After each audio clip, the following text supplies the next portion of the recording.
Good evening, and thank you all for coming tonight. It is my honor and privilege to kick things off, so first thing I'd like to do is call this meeting to order, then ask for us to stand for the Pledge of Allegiance. As part of that, because it has been so seldom his honor, I'd like to ask the past chair of the Board of Finance to lead us in the Pledge of Allegiance. Thank you, Mr. President. I pledge allegiance to the flag of the United States of America and to the republic for which it stands, one nation, under God, indivisible, with liberty and justice for all. Thank you. The first item on the agenda is to hear and consider and approve the election of the 2016 officers. I will take it through at least the first step of that and ask if there are any nominations for chair of this board. Mr. Brown. Thank you, Mr. Tetro, who just referred to Mr. Flynn as our past chair. Well, I'd like to nominate Mr. Flynn to be our current chair, as he has been our chair for the past 6 years. I mean, he's more than earned another year. He shown great leadership. I think all of us that are on this board have seen that, and all that have been on this board or retired from this board, as Mr. Tetro is a past board member, has seen that as well. He's shown great leadership. He knows the facts, he knows the details, and he runs our meetings in a very professional way, and I think the town recognizes that and appreciates that. So for those reasons and more, I'd like to nominate Mr. Flynn as our chair. Do I have a second? Thank you. I think that's my role. Sorry, Mr. Tetro? Your action. Back to you. But we do appreciate the enthusiasm of our volunteers.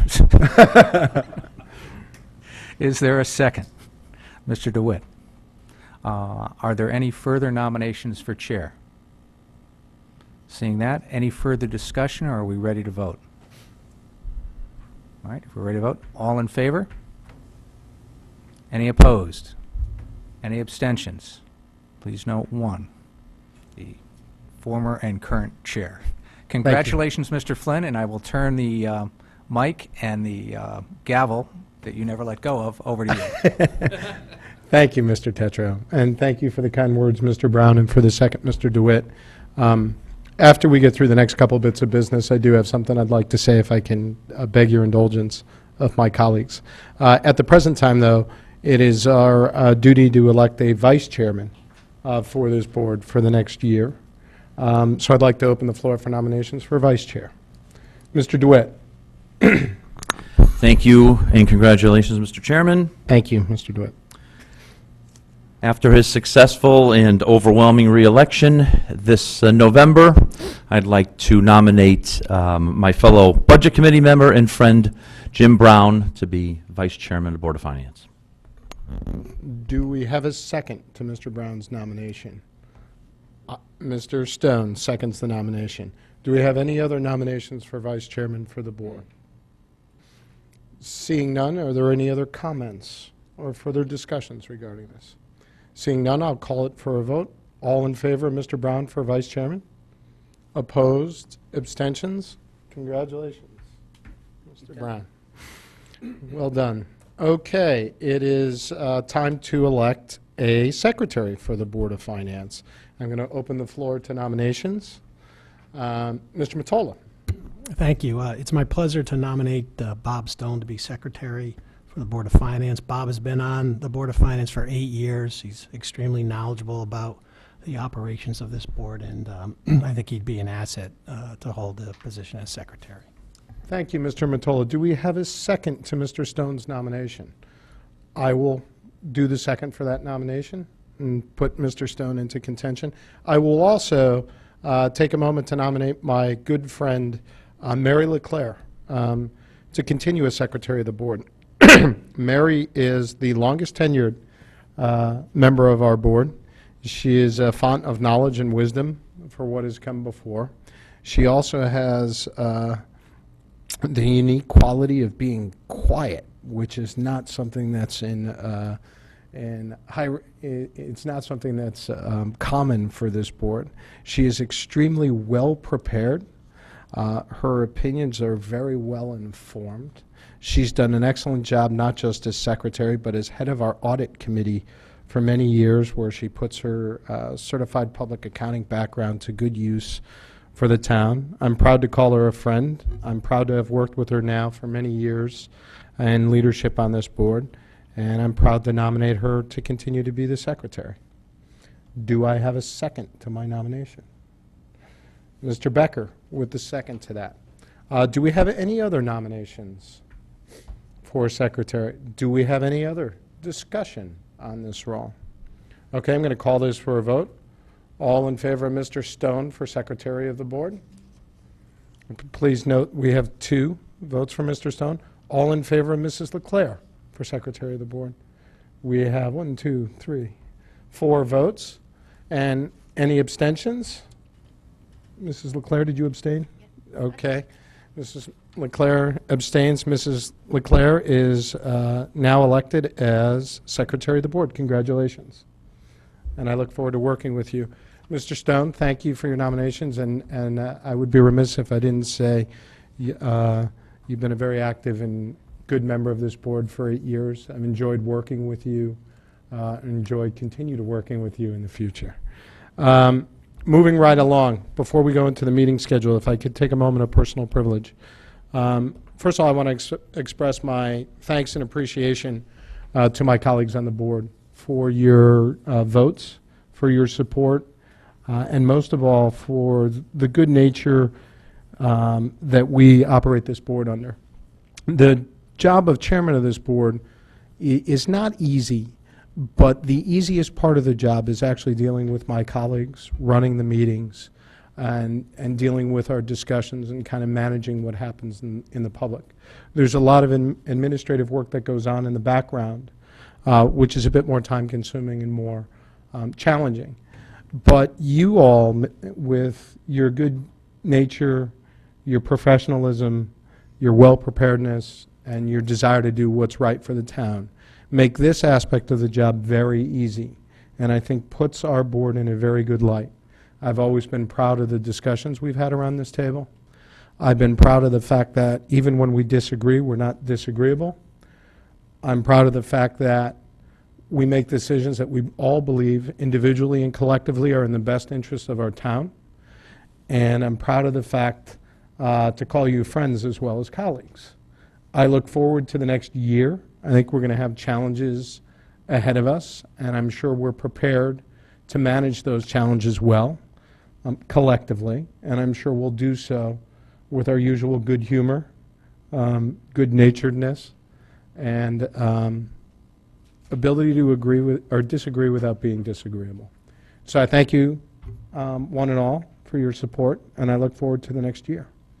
So does anybody else have any comments they'd like to make at this time?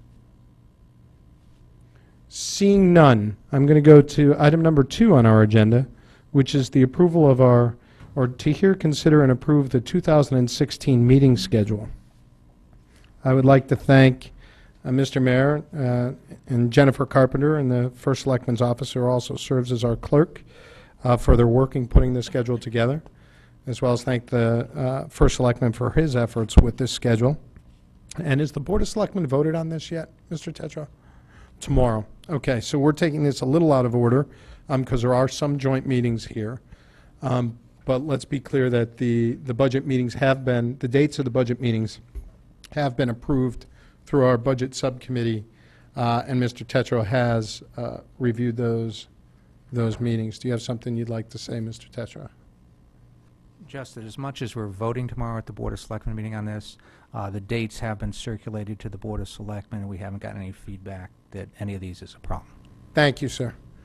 Does anybody have any comments on the meeting schedule? Any questions? Does somebody from the budget subcommittee want to speak to anything related to the budget on these? Nothing really to add from our last meeting, Mr. Chairman. It does, I mean, this meeting schedule does match the discussions that Mr. Tetro and I did have as regards to the public budget session. It's a joint meeting, so we checked that out against the schedule in March, and everything seems to fit, and I think we're all set with this.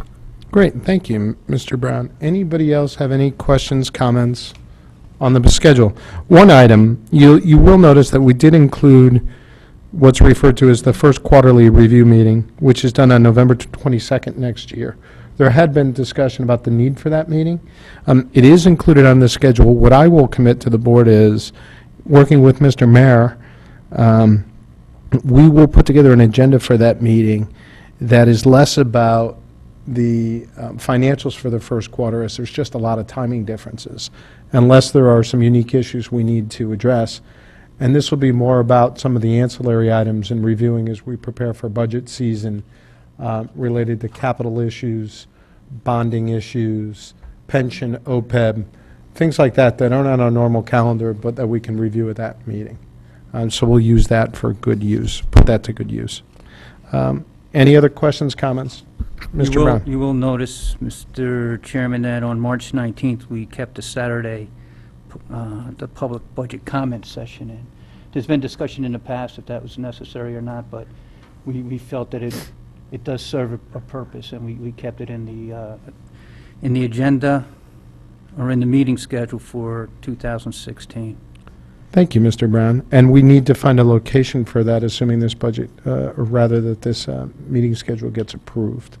So we'll find a location, much like we do every year. Any other questions, comments, concerns? Can I have a motion to move this item? Mr. Brown, seconded by Mr. DeWitt. Okay, I'm going to ask for a vote. All in favor of approving this meeting schedule? Opposed? Abstentions? The meeting schedule is approved. Thank you. Okay.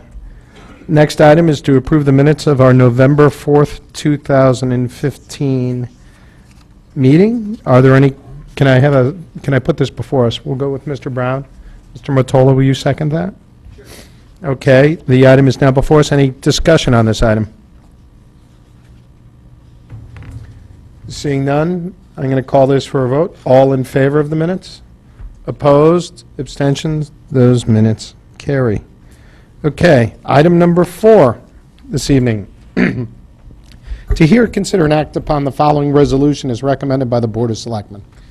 Resolved that the bond resolution entitled, a resolution amending and restating a resolution adopted by the representative town meeting on February 3rd, 2015, entitled, a resolution appropriating $6,028,709 for costs associated with the repair and restoration of Penfield Pavilion, and authorizing the use of $1,750,000 of insurance proceeds to fund such appropriation, and the issuance of bonds to fund the portion of such appropriation not funded by insurance proceeds, to increase the appropriation to $7,446,999, and bond authorization to $5,696,999. Be and hereby is approved. Can we put this item before us? We'll go with Mr. DeWitt. We have a second. Mr. Becker, the item is now before us. Mr. Bradley, would you like to come forward? I don't know if the first selectman would like to come forward representing the Board of Selectmen on this item at all? Okay. Feel free. And Mr. Mayor, you have economic analysis on this to speak to as well, correct? Welcome, Mr. Bradley. Thank you. If the chair would indulge me, I'd like to introduce or have the members of the committee that are here just quickly stand up and give their name. Perfectly appropriate. Thank you. So, if you would, just those of you who are here, meeting, Steve, just your name and. Yes, Steve Mello, Ian Bass, Hillary Clinton, David Zeef, Andrew Rosella, Rob Polito. We have a representative here from Shawmut, Brian McDonald. construction manager, and our oversight, project management oversight in waiting. Okay. So basically, the entire audience is here for this item, and I thought they were here for our election and organizational meeting. So before we go any further, I'd like to thank everybody. I think we would all like to thank everybody for the service on the building committee. It's been long, arduous, at times somewhat torturous. We know you guys have gone through a lot. We appreciate your time, your talent, your dedication, And please know, when we consider these items and discuss them, we try to get to the bottoms of the facts of the situation, so don't read into any of our questions if there are, in fact, some. But thank you all for your service very much. Thank you. Mr. Bradley? I think it might be just easier for me to go through, this is not a long list of facts that I brought before you, the committee's brought before you, so let me just make the same presentation I made before the Board of Selectmen with a couple of edits, but no change in numbers. As you know, the project funding was approved for the Penfield repair option 7A, which was 7 with the lockers added back, going back to February before this committee. Based on the preliminary drawings and preliminary construction cost estimate is prepared by the construction manager. During the design phase, a series of project cost estimates were prepared and updated by the project construction manager. As design was finalized over the next 4 months, the project scope and estimated cost increased. The building committee, project architect, and construction manager took steps to value engineer or reduce the cost of construction. During this process, the project contingency was also reduced. The project went out to public bid, assuming several alternate add options. These would be reductions in the project scope and cost to be added back at a later date. The alternate add items were important but not necessarily critical to the project program or performance. The alternate adds would be added back to the project on a prioritized basis depending on the availability of funding and the contingency as the project progressed. The results of the public bidding phase was significantly exceeded by approximately $1.2 million, the original authorized funding amount. The major budget line item overrun issues were general trades, exterior and interior carpentry, electrical, mechanical, and the cost of moving the building into the parking lot and then moving it back. The committee responded to the bid results in 2 ways. The project construction manager and the town purchasing authority were requested to clarify and rebid certain portions of the project. And the project architect was directed to develop preliminary design options that would reduce the project scope and cost. 5 cost-saving redesign options and preliminary cost estimates were provided to the committee. The building committee elected to pursue a cost reduction redesign option that eliminated the lockers, the east wing, and added additional restrooms. The preliminary cost estimate for the redesign option was $6,330,262, still exceeding the original funding authorization. As the building committee attempted to resolve the project cost issues, the committee members learned that FEMA reimbursement criteria had been clarified. The clarification of FEMA reimbursement criteria, the 50% rule, and the project worksheet reimbursement assumptions confirmed that up to 75% of reimbursement for the project actual cost, and that would be actually what the project cost, even if it cost more, which is my understanding. My understanding is not that it would cost more. My understanding, if it did cost more, that 75% of the reimbursement would apply. So this would be to repair the original facility, both the east and west wings, and it was important that the east wing, the lockers, be included to maximize FEMA reimbursement. Based on the FEMA reimbursement clarifications, the building committee returned to and focused on the original project, option 7A, which included the lockers, east wing. On October 22nd, 2015, the building committee received, reviewed, and approved a guaranteed maximum price proposal from the project construction manager. The project GMP forms the basis of the current request for additional funds. It's based on and confirmed by the reconciled public bids and has been reviewed by purchasing and the town attorney and approved by the Board of Selectmen. The building committee plans to proceed with the original project as previously approved by the Board of Selectmen, Board of Finance, and RTM, and is recommending an increase in project funding of $1,418,290. The project scope, cost, and contingency increases are described in Exhibit B attached. I've included in your materials a copy of Exhibit B. Exhibit B is intended to give you a brief overview of what happened to the numbers. We ended up with a variance of $1,004,000. A significant amount of that variance was $838,000, which was an increase due to the results of the public bidding phase, and the DAS requirement that we were required to use the second bidder for the general trades package. I referred to the general trades package, and it's really the carpentry involved in the project. And that was the biggest single overrun during bidding. And there's no, I can tell you that when we did receive the bid, the town received the bids, within 2 weeks or 3 weeks, we were back out to market in that particular bid package, and we did get 5 more bids, and all of those bids were as high as the high bid for, the second bid for the carpentry work. The reference to DAS is the carpentry contractor that was low was not low and qualified, that they did not have Department of Administrative approval as a qualified contractor, so we couldn't use them. And there was no way to bring them back in to the bidding process, even if they were approved subsequent to the bid. So that was the biggest hit, the $838,000. I make reference here to a $187,000 increase in the total project contingency. Once we began to learn about where FEMA was coming from, and we realized, as I think Mr. Mayor will explain, that we could do the same project and get the same, and not have to spend any more money, and I'll let Mr. Mayor explain how I said that, that we could go back and increase our contingency, which we had pretty well whittled down, and had some claims against it if we went ahead with the first project. In other words, as we were working through cutting the cost of the original project, we got increasingly concerned about the fact that we were cutting into contingency with our alternate options.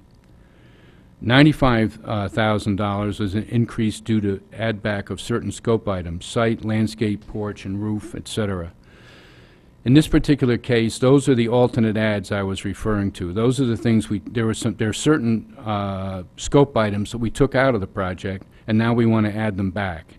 And they are not additions to the scope. They are not bells and whistles or anything that they are like that. They are essential elements of the project that we took out of the original bid. We want to put it back in now that we have, if we can have adequate funding.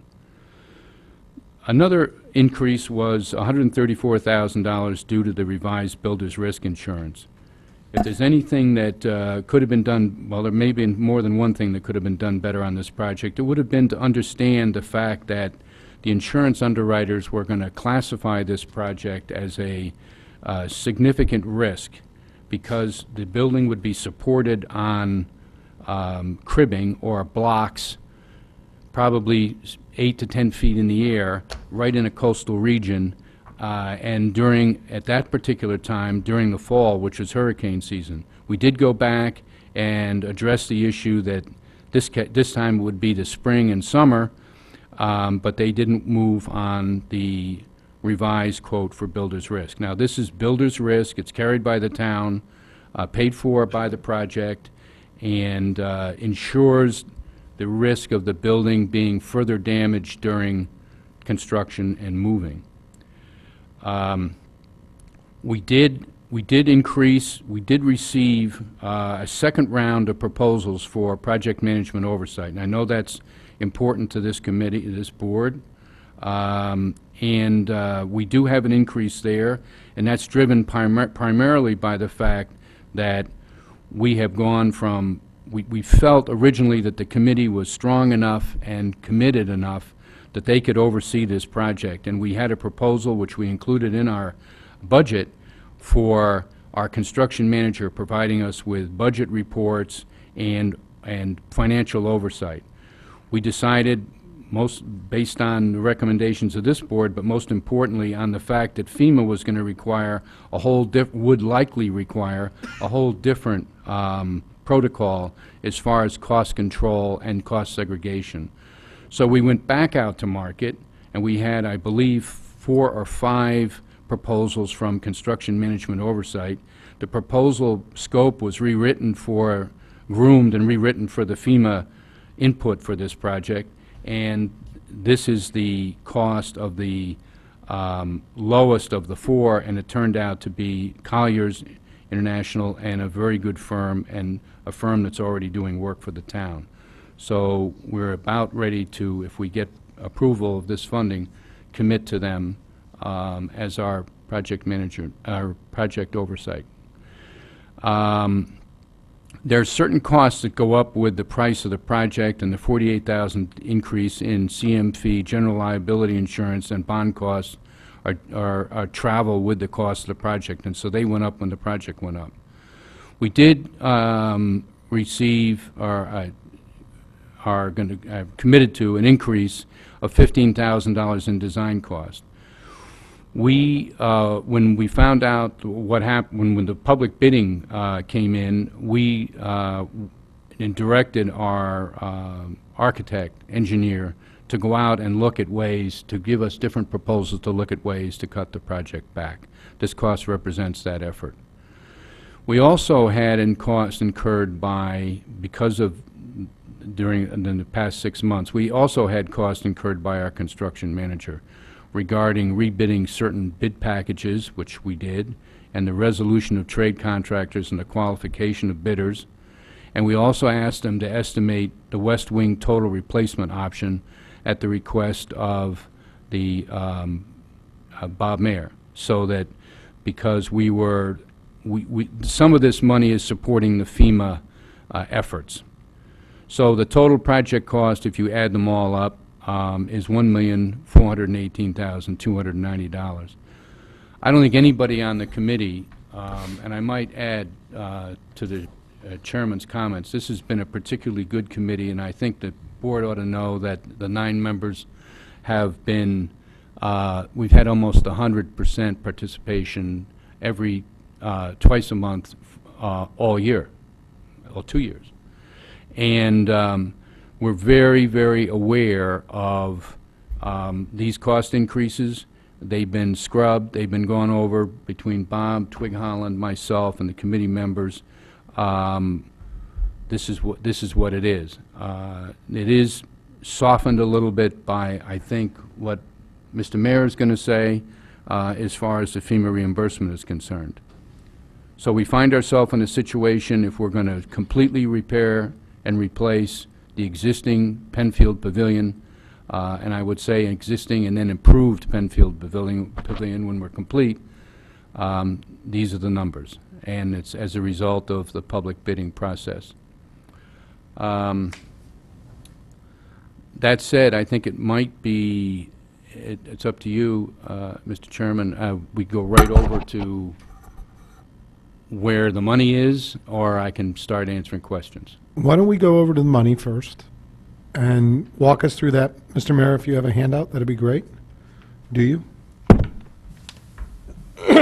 And then we'll wrap it in a bow and come back to you both with a question. How does that sound? That's great.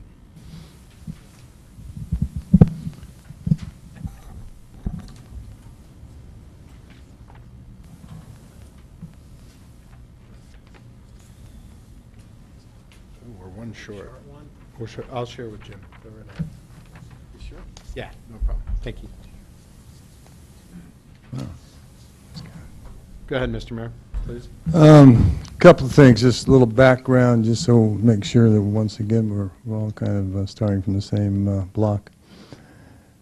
The process goes like this, and has gone like this. The town puts together the numbers that we think that it will cost the town to repair the building as it was. Going through that process, we realized quickly that the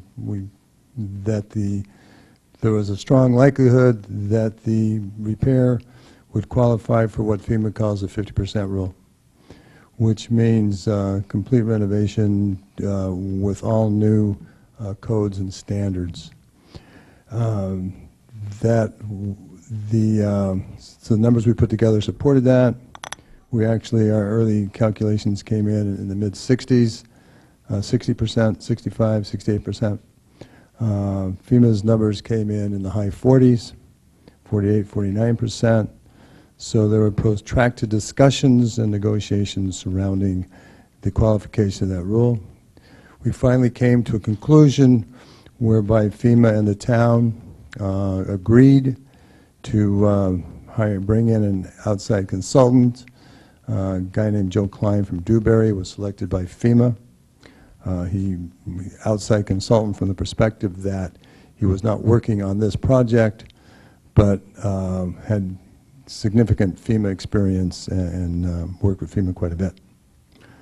As a result of that process and that joint effort, we went back before FEMA.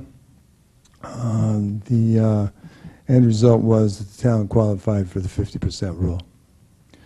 The key reason for fighting, for the town fighting and working towards the qualification of that rule is that once the town qualifies for that rule, then, as I mentioned earlier, the renovation is not only covered back to original construction, including all new codes and standards, but also if the number that you have when you go in, the approved number, runs over, if it runs over, as long as you stay in the same scope, design, and function, those costs are covered as well. So that was putting together what's called the CF, the cost estimate format. That turned into a preliminary PW. It's called project worksheet. PW came back from FEMA at $6,599,000. We reviewed that worksheet, we being the town, along with our consultants, Whit O'Brien, and we determined that there are some things that we think should be added, and we provided additional information to FEMA. That's been a few months now. What's happened at FEMA subsequent to that time, they have taken that information, they've taken the original, or not the original, but the CEF that was developed as a result of the joint effort, and they have the process then that takes place is they have an initial review at the FEMA region, and then it goes to a mitigation review, insurance review, it goes back and forth, people have questions, then it goes to environmental and historical review, and then it goes from there to a legislative review if it's over $4 million. And this is over $4 million. I am not certain, but it is my strong belief, based upon what I've heard, is that the reviews have been completed and that it is currently in the legislative review, which will be the last review before it goes to Congress, because that actually has to go to Congress and be voted on. It's not just a matter of FEMA allocating the money, but that's pretty much considered to be a given if it passes all the reviews and has FEMA's sign-off. With the project cost of $7,447,000, to determine the FEMA reimbursement potential, you reduce that by the insurance recovery, including the deductible. Insurance recovery was $1,750,000.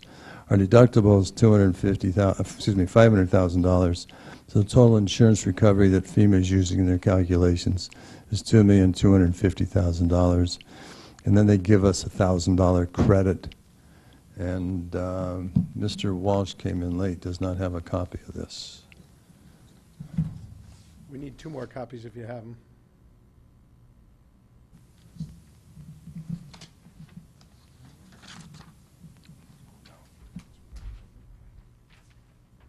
Oh, Mr. Walsh.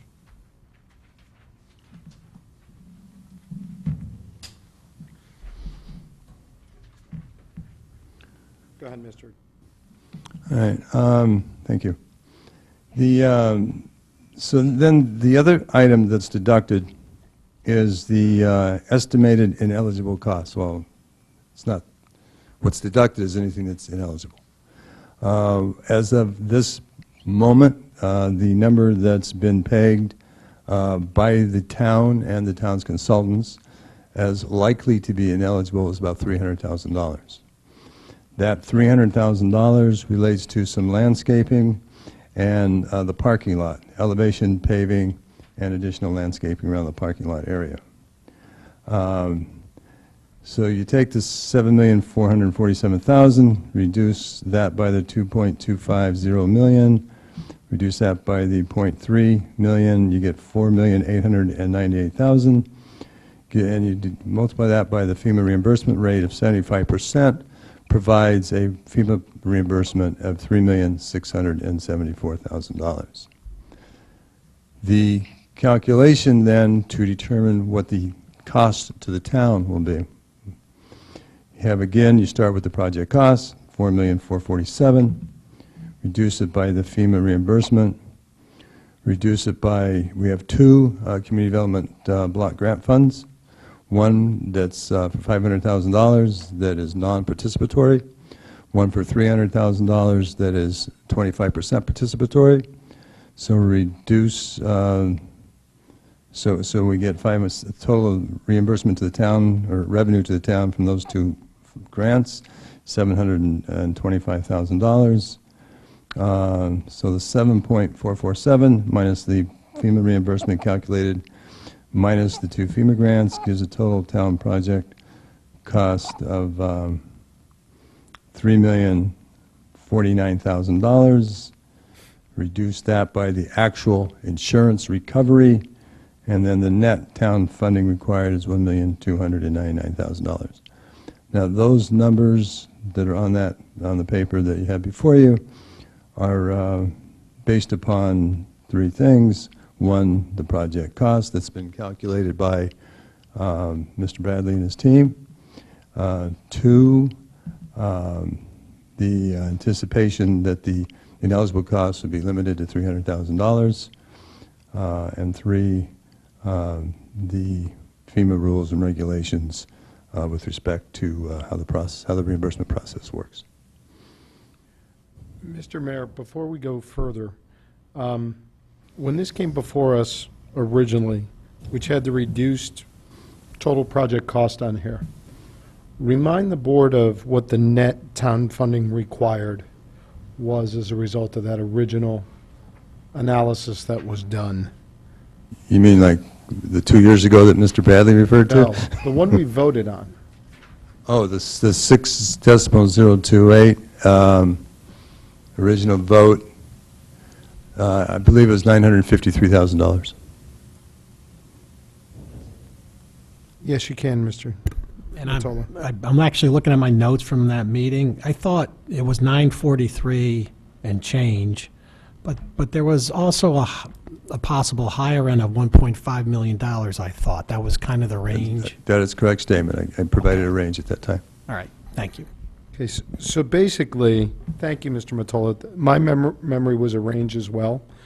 So basically what you're saying is, though the cost of this went up based on the bids by $1.4 million, the net impact in funding is right in the middle of the original range with the lower project cost. I'm not trying to steer the conversation. I want to know if that's what we're being. No, that's a correct statement. Sometimes you get lucky. Even a stop clock is right twice a day, right? Okay, so we're right in the middle of the range for what we talked about when we approved this project 10 months ago. Correct. Okay. I'm going to, do you have any other thing that you want to point out before I turn it over to the board for questions of Mr. Bradley or Mr. Mayor? Seeing none, I'll turn it over to the board. Mr. Walsh, did you have something? Mr. Bradley, I didn't have a chance to get to your last couple of meetings or the Board of Selectmen meeting where you discussed this. Once we got the full FEMA reimbursement, the 75%. Did your committee look at doing a complete tear down and just rebuilding everything from scratch? Or we're still moving this building, correct? Yes, we still are. I Okay. believe we did look at it, and I would just briefly refer back to our construction manager. Was it 7? 10? So, $10 million.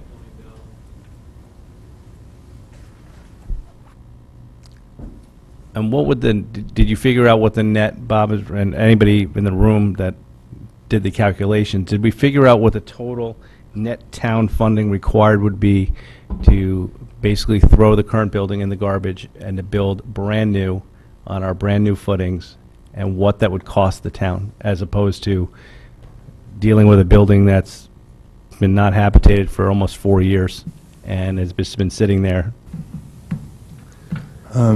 Have not done that. What I would add to that is, from the very beginning, with our discussions with FEMA, this has been a salvage and repair. If we were to go to another strategy with a significant difference in price like that, we would probably extend the timeline significantly. And why is that? What Because kind of they review have process is to, that? because they, Start over. because you have to start over, have to go back, new CEF, new PW, new meetings, new discussions, new negotiations. Negotiations in regards to what? If we took... Well, you might end up violating the 50% rule, because you might not pass the 50% rule if the cost gets too high. Might be very bad. All right. But in a perfect world, Mr. Bradley, in your building experience, it would be better to probably build a brand-new building if we had the option and things were all equal in regards to cost. You'd rather build a brand-new building as opposed to doing all this moving of stuff that was stressed over the years and things like that. I think in a perfect world, but given the FEMA requirements and the need to rebuild what we have, and the time frame, I mean, sooner or later, we've got to get it done. I think we're going in the right direction. But we have asked, as a matter of fact, the committee retained the forensic engineer to go back in 6 months, 10 months ago, and look at the building one more time to see if there'd been any movement. Subsequent to that, Shawmut walked through the building with their moving contractors and carpentry contractors and so forth. And the committee asked them, when the trades walked through the building, did they have any serious concerns about it? And Department of Public Works has monitored the building as far as the footings and maintaining the cribbing under the footings. So it is pretty much what it was before. And everybody, there are no doubting Thomases that we've heard before the committee. Everybody, the consensus is to rebuild it. It's repairable. But we did have that concern. Is there any water infiltration into that building since it's been standing there? Not that we're aware of. I could address, that might be better addressed to Mr. Michelangelo, who's here tonight.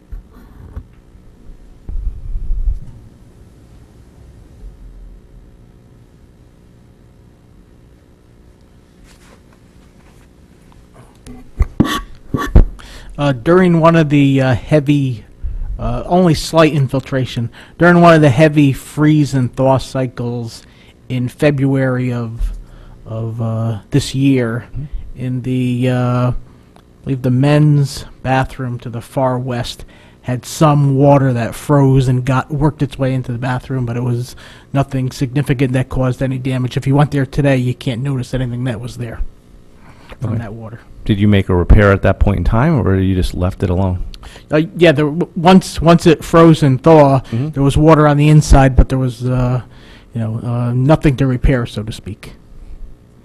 Okay. So you have no calculations for what a new build would be at all, correct? Correct. Is the calculations pretty much the same? If it was $10 million, and I put $10 million as the project cost, and I did the less insurance recovery, same process? Yes. The process would be- Basically, you say 25% of the difference in price. So you spent $2.5 million, 25% or $2.5 million is, what, $625,000? Is that right, Tom?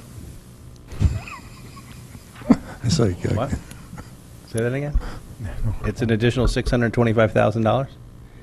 No, if it was all fully reimbursable, and if it didn't knock us out of the 50% box, which it probably would, it would be 25% of the difference between the 7.447 and 10 million, which is 25% of 2.5 million, which is 625,000, I believe.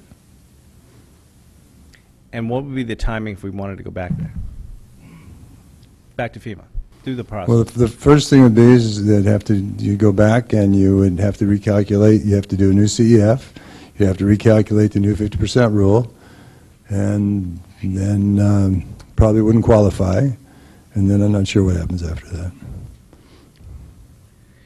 Explain to me the 50% rule. It's 50. I thought it was once the building was more than 50% damaged, we got But 75. right, but if it's going to cost you $10 million, if the building, if the value of the building, if the numerator, excuse me, if the denominator goes up, the numerator stays the same, then then your percentage goes down.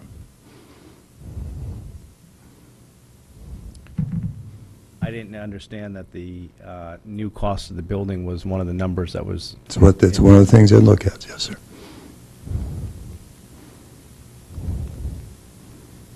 Okay. Other than the basic project is 7A, is what you're presenting any way better than what with the original 7A that we approved in January?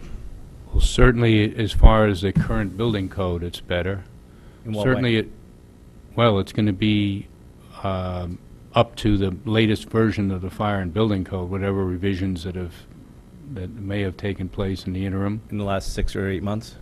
the last 3 years, or Oh, 6 years. okay. I thought when we approved the project in January, we were up to those codes. We are, if there are costs to upgrade the building to the codes, they're included in the project, but the Okay. building, the code, whatever changes might have taken place, or how the building officials interpret change or interpret the new project, my suspicion is they're going to be more strict. They're going to be tougher on this particular project, especially when it comes to all the handicap ramps and new accesses we have to the beach. But I think that, going back to your question, the fact that it'll be higher and less susceptible to flooding, and the fact that it'll be on a pile-supported foundation, so it won't undermine again. There are going to be improvements to the bulkhead. The existing bulkhead remains, if you recall, and it has stone riprap protection in front of it. The site is up to 12.5. It's a foot to 2 feet higher. Is going to offer greater protection to the lowland behind it, the neighborhood behind it. In regard to, maybe I did not state my question clearly. The project that we approved in January and the project that we have before us tonight. Same project. It's the exact same thing. With the drawings were drawn, Yeah. and the design was done right after we received approval. Sure. And that whole package went out to bid. Yep. And that whole package is this project. Okay.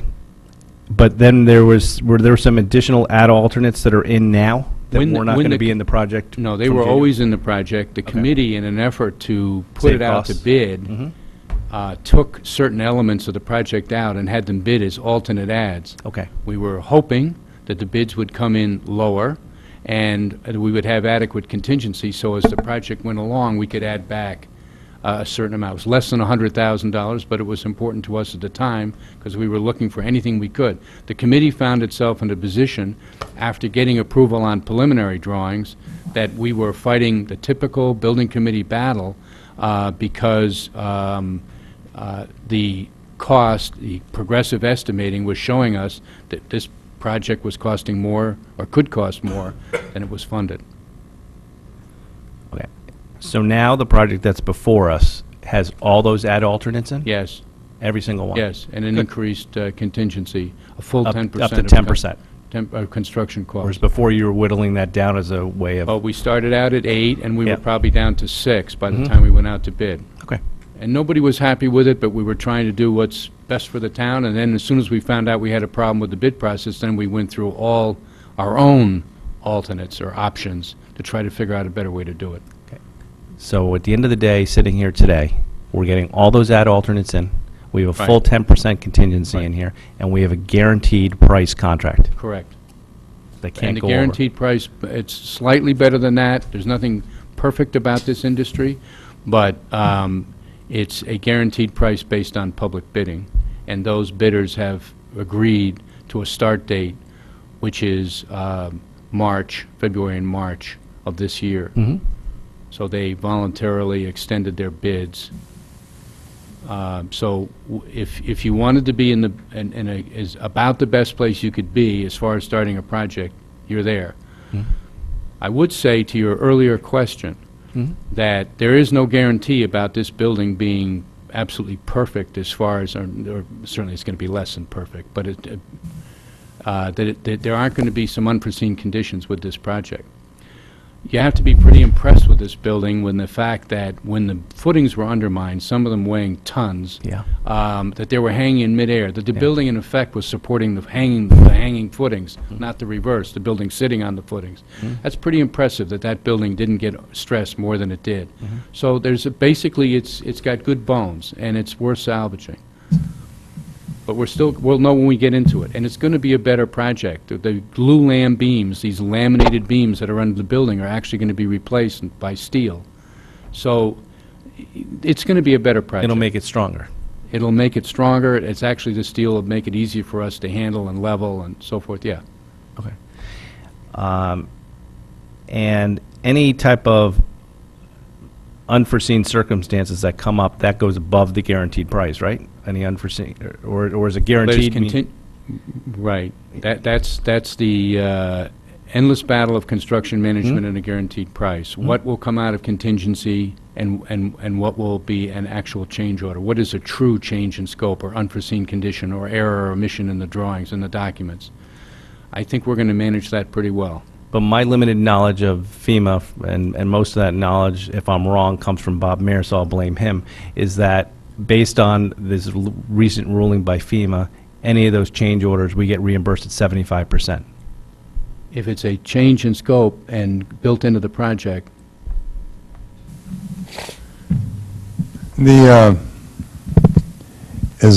You remember the key words are design, function, and capacity. As long as change orders are consistent with the final project worksheet and required to complete the project based upon unknowns that are identified, they would be reimbursable. So in other words, it's not a true change order, it's a different condition, and the condition is worse. so Right, it's gonna that's cost more. right. Yeah. I think that's the Added nuance that project Mr. Bradley was trying to, a change order as opposed to a, as opposed to a modification due to, a finding is a different thing. Yes. yeah, the change order And that's is what the I'm more vehicle. talking about. If there's some unforeseen circumstance, but we're not trying to change the scope of the building, but Right. we run into some situation behind a wall that we could not see, but we're still keeping the building pursuant to the exact plans that we had had, which is pretty much the building we had had before, Right. then we should be covered on that type of overrun or change or modification by 75% by FEMA, 25% by us.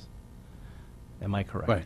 That is correct. But let's also make sure we understand is like, these numbers are based upon what we know and the estimates. The only thing that, there is a possibility that FEMA could, not allow everything as an eligible cost. There could be some other things that say, wait a second, that's a little bit different, or you didn't really need that, or something like that. So, this is based upon the latest information that we have, speaking with the consultants, with DPW, and understanding of the project. The $300,000 is an estimate. We won't know for certain, as I've always said, until we get the actual final approved PW, which we can then, that's not the end of the process. We get a final PW, we can still appeal, amend, discuss, but that's kind of becomes a more solid foundation. And when will that come in the process, that final PW that you talk about? We're expecting it this month, Oh, but it is a holiday month, but we're expecting it this month. okay. Thank you. I would add that it is not a exact replica of, and we've had these discussions for 6 months internally with Bob and our architect and engineer in the committee. There are some betterments. Mm-hmm. You have a roof in the snack bar area that's larger. You certainly have more ramps because the building's higher. You're going to have to, we will be fighting over certain reimbursement items. There's no question about it. Whether the $300,000, it seems to me to be adequate, but we'll only know when we get into it. When we, on any of these modifications, unforeseen modifications that we're talking about, does FEMA require you to spend your contingency first before you can get reimbursement on that, or is that just a reimbursable item? If it's reimbursable, it's 75% Okay, reimbursed. okay.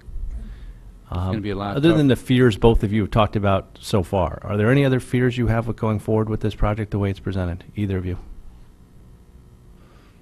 No, I think that we have, no, I think this committee, as I mentioned earlier in my comments, has been together for 2 years, at least the past year, dealing with these issues, and I think it's a comfortable committee. It's a tough committee, and you can talk to our construction manager, architect, or engineer, and they'll attest to that. No, I think we've done we've done all the due diligence that we can do. It's still a risk because it's a big wood frame building. It's going to have to be picked up and moved, and but we're going to be all over it. Okay, that's all the questions I have for now. Thanks, Mr. Bradley. Thank you. We'll go to Mr. Brown. Well, Mr. Bradley just touched on my question, which is, I want to feel comfortable that you're confident that the building can withstand that stress that you just talked about. Because it seems that we're going to put this structure through a lot of stress.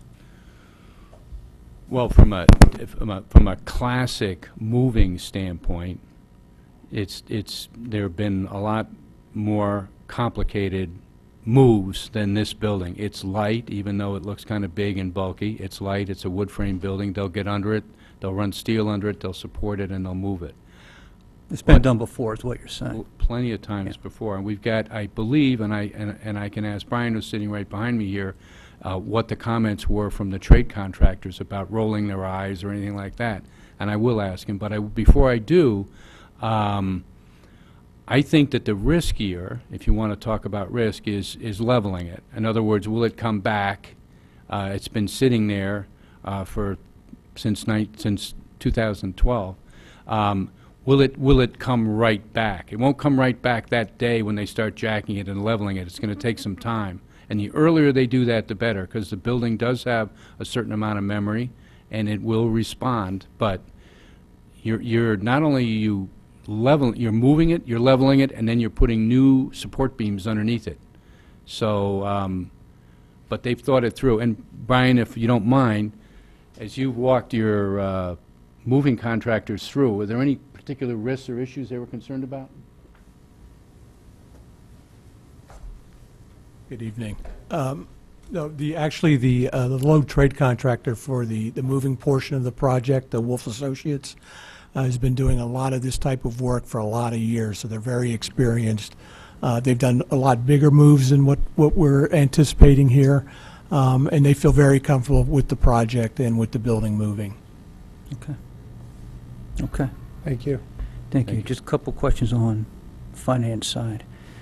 Was the revenue projections remain the same, Mr. Mayor, that we went through 10 months ago? Revenue projections meaning the rental fees, the lockers, right? Rental fee, parking. Okay, so this is still a 20-year payoff. This is still none of that's changed, assuming you're using the same assumptions. It's as Mr. Bradley, mentioned a while ago, we're going, for several months, the dialogue, the same design, capacity, and function, has been going on, and then as Ms. Bradley pointed out, there's some differences. Those differences are known to our consultants, known to the FEMA people. So, that's, I've been singing the same song, for the whole time, same design, function, capacity, and So same and the projection. changes are somewhat minimal. Could be, someone else could have a different opinion. But that would be, in answer to Mr. Walsh's question, as well as yours, that would be the only risk that I see. Okay. Question on a previous bonding resolution that this board voted on, I believe, and correct me if I'm wrong, maybe my memory's off, a couple years ago pertaining to Penfield. Was there not another bonding resolution? The board voted in, I think it was February of the year after the storm, or maybe, what year was the storm? 12. Like October 12, right? Right. So it'll be like January, February of 13. The board passed a $5,155,000 bond resolution that covered, all of the known structural damages to all the, at that time. The bond resolution was written in a fashion that, because of the uncertainty at that time, that the money could be transferred from one project to another. That bond, the amount of funds that have been bonded from that resolution, here is the amount of expenses, excuse me, $3 million of that 5156 has been issued, and $2,911,000 has been spent. So there's still $2,145,000 left in that bond issue. So can we use, $2,156,000, excuse me. and this is just can we use the remaining funds from that bonding resolution? Yes, you can. So if we did that, then we would need to change our original bonding resolution. That is a correct statement. So, something to consider for this board to consider. Thank you, Mr. Brown. Mr. DeWitt? Thank you, Mr. Chairman. The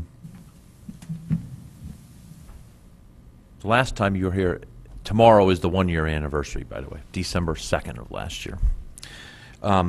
And you were talking about the project manager, AKA the gentleman sitting next to you, or I guess what you're calling a construction manager, which was a big discussion that night, and I just want to bring up again tonight. Specifically, what is that construction management oversights responsibility, and to what level are they accountable? Well, they're professional, they, as a function, they're professional services provided to the town. And two terms are used, project oversight or project management oversight. PMO is what's loosely termed in the trade. And that's normally a third party working for the owner, reporting to the owner, and their responsibility would be, they'll be with the project, I think, 2 days a week, which is adequate, and they're not providing a clerk of the works function, a construction supervising function. They're helping us as far as financial controls, reporting on the progress of the project, work complete, the relationship between the contractors and the architect. They are our eyes and ears, and experienced eyes and ears, as far as the project is concerned. They provide, as the term goes, oversight. And we are in the midst of clarifying their scope of services. The Penfield Building Committee has a subcommittee, as we speak, working with Twig Holland at purchasing to make sure that we have everything we need in their scope of services. But they are a third-party, independent consultant providing oversight for the building committee and the town. And all of those assignments are groomed to the strengths and weaknesses of the owner. So we have a particularly strong building committee. So as far as executive decisions and executive thinking, I don't think we're going to have any problems. But as far as reporting into us and making sure that the construction manager is on their toes and doing their thing, and the project's being staffed properly, and the schedule is going well, and there are any deviations or problems with the schedule. Change order management is monitored by the construction management oversight, and monthly requisitions are monitored. Submittals are monitored by them, so they really maintain the roles and responsibilities of the project and report on What's them. their level of accountability? Because, let me just say this. Their reputation, frankly. Okay, well, I understand. that's failed us before. Yeah. Right? And as one of our former members, who happens to be a member of your building committee, used to say, who do I get to sue when something goes wrong? Because we've done this how many times? Burr School, when there's not a door to get into the furnace, and we go, who do we sue? And everybody goes, nobody. So the project manager that we spoke about a year ago, that was, when I spoke about it, that was the person I was looking for. Who's the guy who's accountable when something doesn't go right, and a year from now, God willing, we're talking about how this thing is, done. And if there's something wrong, we go, oh yeah, he's the guy who's accountable. It's the construction manager, not the project, not the construction project oversight. The relationship of owner, designer, and contractor remains. The owner's paying the bills and taking the brunt of the risk. Unfortunately, that's the way it's been, and it's not just Fairfield. The contractor takes the risk of building it the right way and according to the contract documents. The designer takes the risk of designing it right. The project management oversight is a consultant providing third-party review and oversight of the project and reporting directly to the owner. But the person you're looking for is sitting next to me. The construction manager. Yes. Okay. And if you talk about errors and omissions, let's just say that's the problem. It's either going to be in the documents or in the job. And if something's missing, the door doesn't go into the furnace room or it swings the wrong way, and that's the way it was on the drawings, then it's the architect. They have to step up to the plate and pay for the cost of redoing that door. We hope that the construction manager is good enough that they don't even put it in because it's not right. I hate that word, but okay. I understand. Thank you.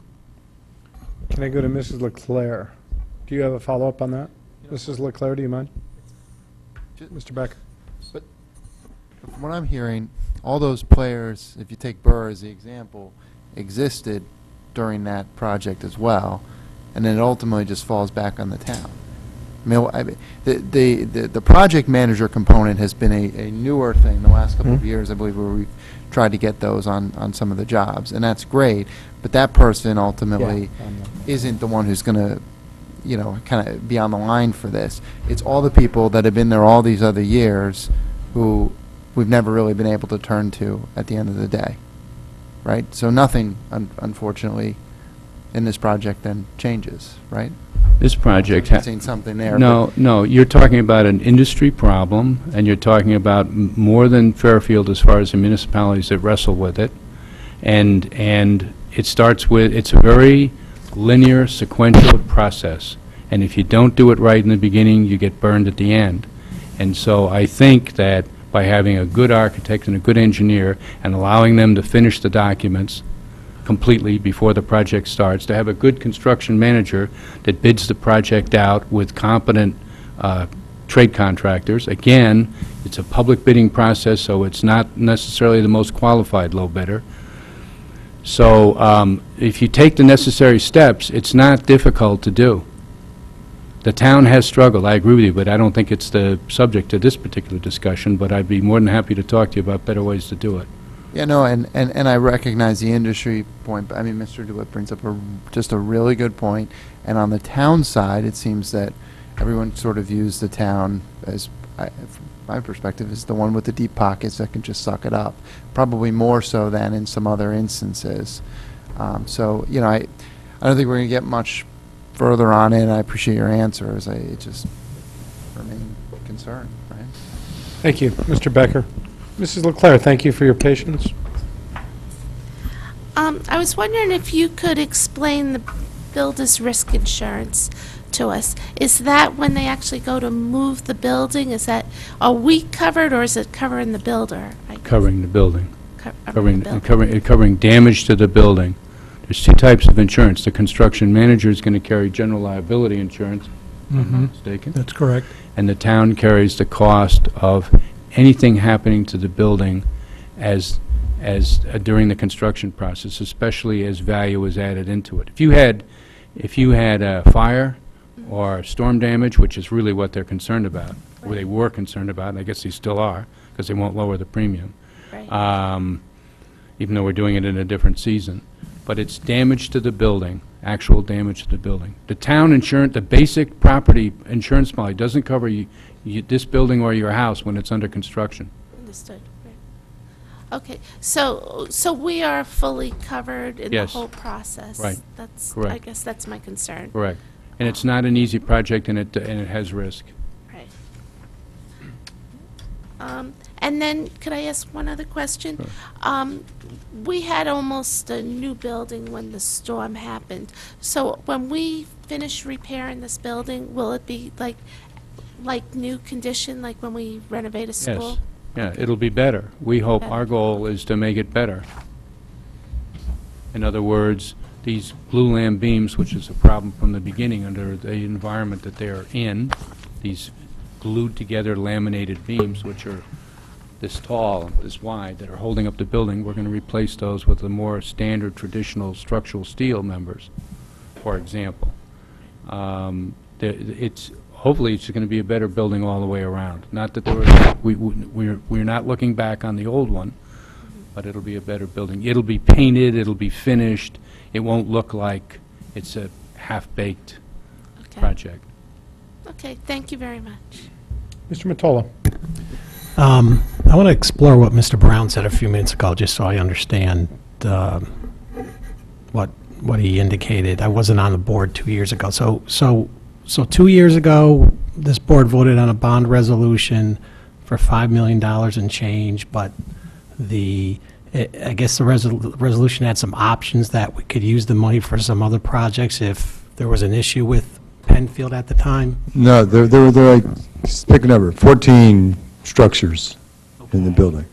So there were estimates. Oh, it was a lump sum Right. bond So it's a resolution. lump sum, and Related to the hurricanes. all related to Sandy Storm damage. Sandy. Gotcha. All All storm right. Sandy damage. And so there's $2 million left that hasn't been spent in that resolution? 2 million, whatever I said, 2,157,000 or 156 or something like that. Okay, and do you anticipate using that money for some Storm Sandy projects? I think the vast majority of those are completed. But I wouldn't say there to be no additional cost, but All right. not So much. just, so why would we vote on this resolution if we have $2 million left to fix damage caused by Sandy? My impression of the reason to go this process is the administration wanted to make sure that all the town bodies who had been involved in the process to this point had full understanding of what was taking place, and this might be the best way to make sure that there's full education and Okay. transparency. That's fair enough. But if we vote on this, that doesn't preclude us from using that $2 million then? No, Okay, does not. all right, thank you. Mr. Mottola, I want to follow up because I want to give Mr. Bradley credit on this, because I know, Mr. Bradley, you've known about that for a while. I know there's been discussions about that $2 million. But I know Mr. Bradley and his committee were committed to the transparency of going through the process. Again, although it would have been an easy step for somebody to say, go use those funds that were earmarked for Sandy-related items, correct? Correct. For the record, I think you chose the right way to go about it, to bring it back before the boards so that we could get an entire understanding. So I want to thank you for that. Yeah, I think it was Mr. Tetro and the building committee together. Correct. Fair enough. Thank you. Anybody else? Mr. Stone? When the building is moved, how long is it going to be sitting, like, unprotected in the parking lot? Approximately 3 months. And what's your time frame to get everything done? 100% completion, What 10 months? months. We're talking, if we can start in the beginning of March, the Oh. project should be complete by December of 2016. Okay. Are you all set, Mr. Stone? I have a couple questions myself, if I might. I want to broaden this discussion just a tad bit, because I don't want to make it about this building committee. I want to throw out some facts as I understand them, react to them, give me a little bit more information on them, and then we can talk a little bit more. The original building proposal, the original project spec was $6,028,709, correct? Now, there was a fair amount of effort that went into coming out with that number. Fair statement? We had outside experts, estimators come in and help put that together, right? Correct. That wasn't a number we pulled out of thin air. We had 7 different options, 8 different options, whatever the heck it was. They were all priced out. We paid people to price these out, and we got these numbers. All correct? Yes. Right. Okay. So we put it out to bid, and the best case estimate we come back with, when all's said and done, is the project's now going to cost us close to $7.5 million, right? Instead of the $6 million. So the delta on that is 23.5%. Now, that might be a little bit unfair, right? Because there were some ads that were put in, there were some things that were changed. As Mr. Bradley said, there were some ride-alongs. So I give the benefit of the doubt on all that. And I'll go back and I'll just take one number, $838,000, which is from the trades. That $838,000 increase over the original estimate represents 14% differential between the estimated first price. Correct. How were we off by that much? I think a lot had to do with timing. I think as far as the construction economy, things were recovering. Trades were getting very busy. And then when the numbers were coming in, they were coming in higher. And I think they were seeing that in a lot of towns and in a lot of communities as far as that type of bidding at that time. So there's no allowance for that in the original estimate, the fact that people are getting busier? Well, you carry a design contingency, which we did, but at the time, our contingencies were a lot smaller because of the cost of the overall What were our project. contingencies? The design contingency, when we started off, was approximately 10%, and as we worked through the design, we decreased that contingency. To 6% or so, right? Yes. So so my 14%, giving the benefit of the doubt, is even higher than that 6%. So it's actually, if you factor that in, it was 20% higher than what the estimate was. Yes. So we paid people to come up with an estimate that was 20% off. I mean, if you, looking at it that way, yes. Okay? Not happy about that. The other item is, I'll say, is this isn't the first time this has happened. We had this happen at Ludlow, and now we're not getting the windows at Ludlow. So the definition of insanity is doing the same thing over and over again and expecting a different result. So my question is, my thought is, we need to look at this process as a town so that we get better. Because here we are 9 months later, the building's not done, we've missed a summer, another summer. And if it weren't for FEMA and the calculation coming up, this is a heck of a lot more money, right? Yeah, obviously, a lot of the time spent was working with FEMA to work towards that 50%. No, I get it. I get it. I'm not, and I'm not, and by the way, go back to my earlier comments. I'm not going after the committee. I'm not saying, I'm just looking at it and saying, what are the fact pattern? The fact pattern is we paid somebody to come up with an estimate that was 20% wrong. And because of that, we're losing a year, and we're back here before the town bodies trying to get this approved again. And oh, by the way, we got a high school that we did a bunch of work on, and we didn't get the windows on, which was the original part of the work that we wanted. Because that project was estimated wrong. So fundamentally, we're doing something wrong as a town as we start planning these projects. That's what the fact pattern tells me. Fair statement? Fair statement. What could we have done differently? What's a lesson learned by this so that this doesn't happen again from where you guys sit? Because you're much closer to this project. And again, I'm opening it up. This isn't, but what are we doing wrong? You want to start? No, go after you. I have an answer to that. In this particular case, I think the big surprise came in, was it one bidder for general trades? General Trades was the, yeah. One bidder for general trades. And- Carpenter? Yeah, in the public bidding process, just for the exterior, interior carpentry, and I don't know what else was in the general trades package. But we always knew we were going through the public Right. bidding process. Oh, yeah, no, I'm not, yeah, but with big wood frame projects that are labor-intensive, that require a lot of carpenters, there's always it's a squirrely market. Carpenters are mobile. They move where the work is. So the welders, there are other trades that don't necessarily that'll stay close by. But carpenters will move with the work. As it goes from New York to Boston, they'll move back and forth. Generally speaking, as soon as you say a prevailing wage project, you're paying pretty close to union scale. So you really start to move into a market which is dominated by union builders, which gives them greater flexibility to move. So, or to go from a project to project within the same region. So, and there aren't enough carpenters around. If you hit the market slightly wrong, and there are 3 or 4 projects that have just gone out to bid and come back, you can soak up the carpentry market pretty quickly. So bid timing, luck of the draw as far as carpentry is concerned, that's a problem. On public bidding, large wood frame, with the exception of low-income, subsidized low-income housing, you don't see a lot of million-dollar carpentry projects out there.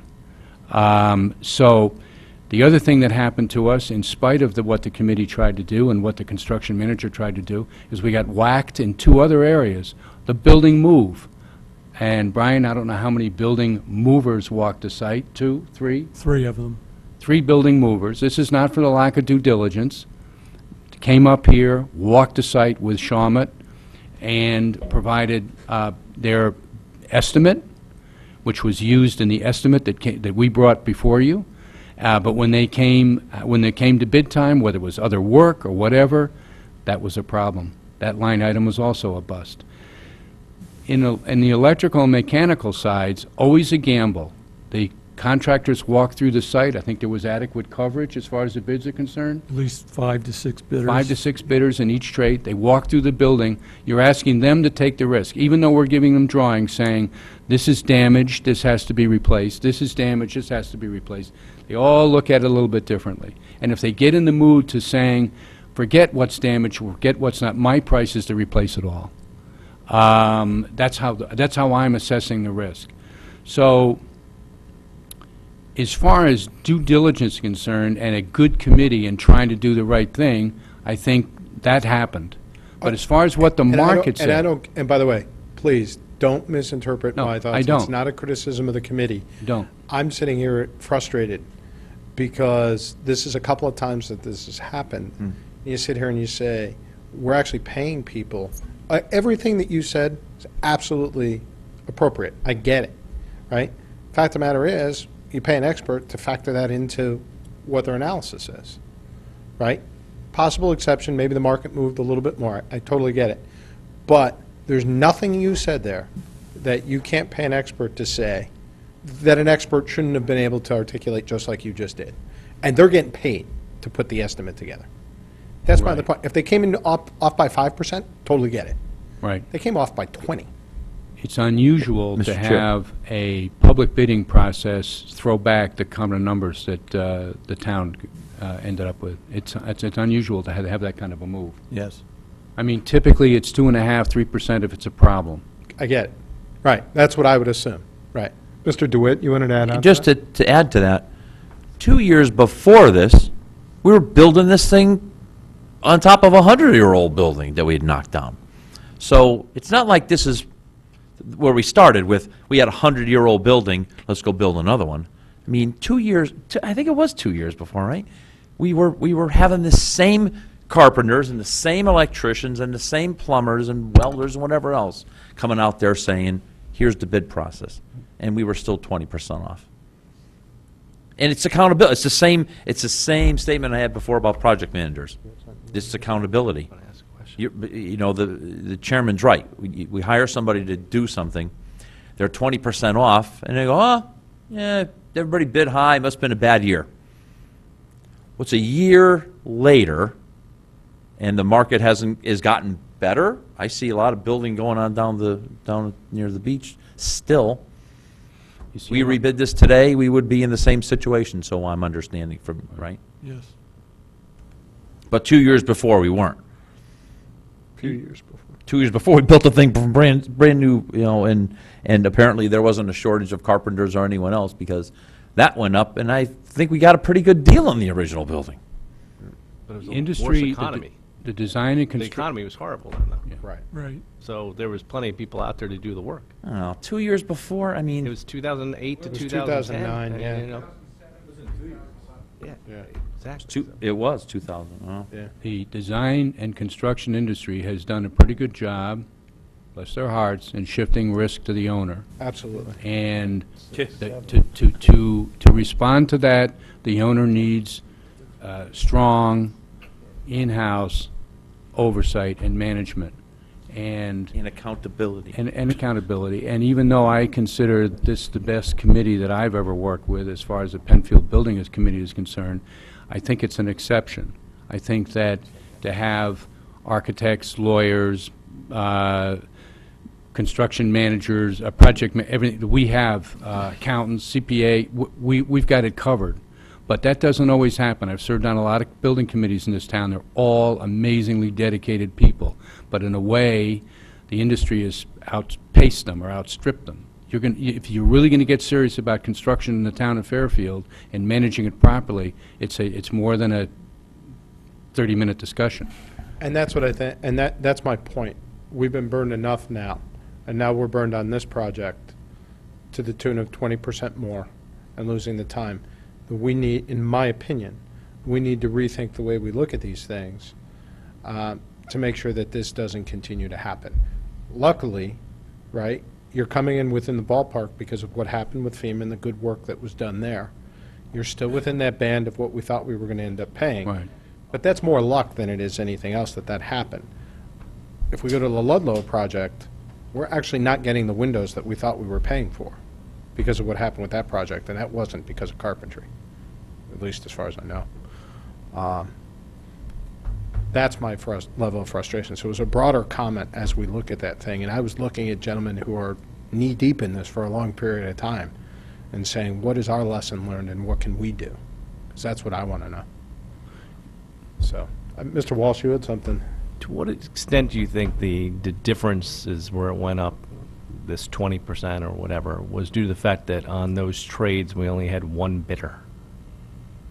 I mean, to me, it seems like think that on the could drastically throw On things the off. original bid again, on the carpentry bids, we only had a 2 or 3 bidders at the first go-around because of where the market was at the time.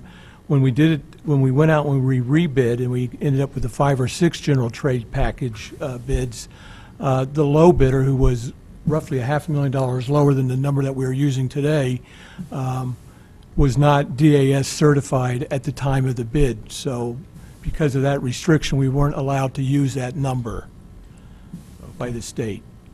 So that's why we had to go to the second low bidder. And that's where a big part of that $800,000 was the reason for Yeah. the overage. Okay. Were there was the number of people bidding on the jobs limited because of the stresses that have been put on this building and things maybe not lining up and leveling and all sorts of stuff, and it might be more work? No, I don't think so. I think it was probably more limited because there was a lot of work out there, and Okay. people are choosing. A lot of Okay. contractors don't like to do prevailing wage work. Yeah. Yeah, okay, Picked up. that's it. Thank So you. there was a flaw, because it's not just what the market says, it really talks about what did you go to the market with. And when the project shifted from 7 to 7A, it was like a 2-week turnaround. We sat in here with the Parks and Rec. We went back and met with them. We then went forward with an assumption regarding what it would cost to put the, bring the lockers back. That number right then and there, we should have stopped.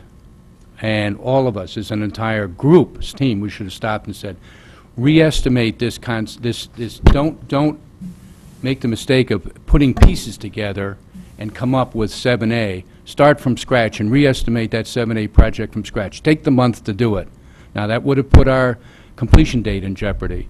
But they're right in that area of 3 or 4 weeks with moving from 7 to 7A.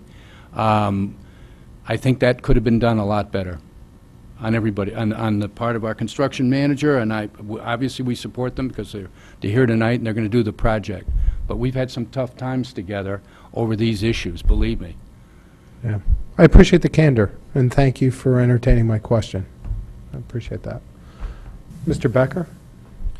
Thank you. So, just on the contingency side, one of the things in the Could you, no. is your microphone working? yeah, it's a little bit There you go. low there, but on the contingency side, on the last round building this project, not under you, but under the last committee, one of the things that seemed to happen in the end for them to not have to come back for money, but to sort of stay, quote unquote, on budget, was there were some grants that came through, and there also seemed to be kind of a bleeding out of the contingency fund. So what you're saying here with the add alternates at this point, the way that you're actually have restructured it coming to us now, are there any other items to get this project that you expect that if everything goes smoothly and the contingency is intact, that you would not return the contingency, but you would instead try to add any other items or any sort of a scope creep? Because I think that's something that would be helpful to not have happen, because I think the way you present it to the boards is the way it should ultimately be. We asked the question of the construction manager, the architect engineer team in our October or November, maybe both meetings. Is this a complete project? I was the one who asked the question, so I can remember it pretty well. To your point, is this a complete project now? Is it plans and, has it been bid to plans and specifications that were approved by this committee in March or April, May, whenever it was last year? It's getting to be a blur. But a complete set of construction documents producing a complete and finished building. And the answer to that question, I hope it's the same tonight, is yes. Yes. So we spent a lot of time and effort, or the architect spent a lot of time and effort in designing a complete package. We have an electrical engineer, a mechanical engineer, a structural engineer. We have a complete set of documents. They went out to bid. It's a complete project. We didn't leave out the stairs, or and we're not going to add in any particular bells and whistles. We are moving back and forth with the town of Fairfield, Public Works, Department of Public Works, about the parking lot. How much of it has to be done? Can they contribute to repairing parts of that parking lot for us? That's a little bit of a gamble for us, because we don't know how much damage that parking lot is going to take when the building is moved over it and a lot of tons of pressure are put on it. We have to rip up about half of it in square foot area and repave it just to bring in the utilities. So we have to replace and regrade the parking lot, and we're looking for some help from DPW on that. We're carrying costs and they're carrying costs. And that actually brings up another item with DPW, because they had also on the last project taken a lot on their end to drive the cost down, but at the end that still costs the town money. This year is obviously a difficult year, probably with the stuff coming down from the state, and there's always the concerns, and DPW's kind of been thinned out over the years, I think since Penfield. If you took where the budget was for them at that point in time and what they were able to house versus now, it's probably a very different story. So there is an assumption, though, that some amount of money, do you have a idea of what that is? And obviously, I would assume that you've spoken with them and that they've kind of put this in either this year's budget or they're going to be asking for it in next. But every time one of those things, especially with a thinner budget, every time something like that happens, it's a chunk of money that then either gets rolled, another small project that gets rolled to the following year or doesn't get done or something along those lines. Well, Mr. Michelangelo So- is here, and he could share with us Certainly. what the breakdown is. Thanks.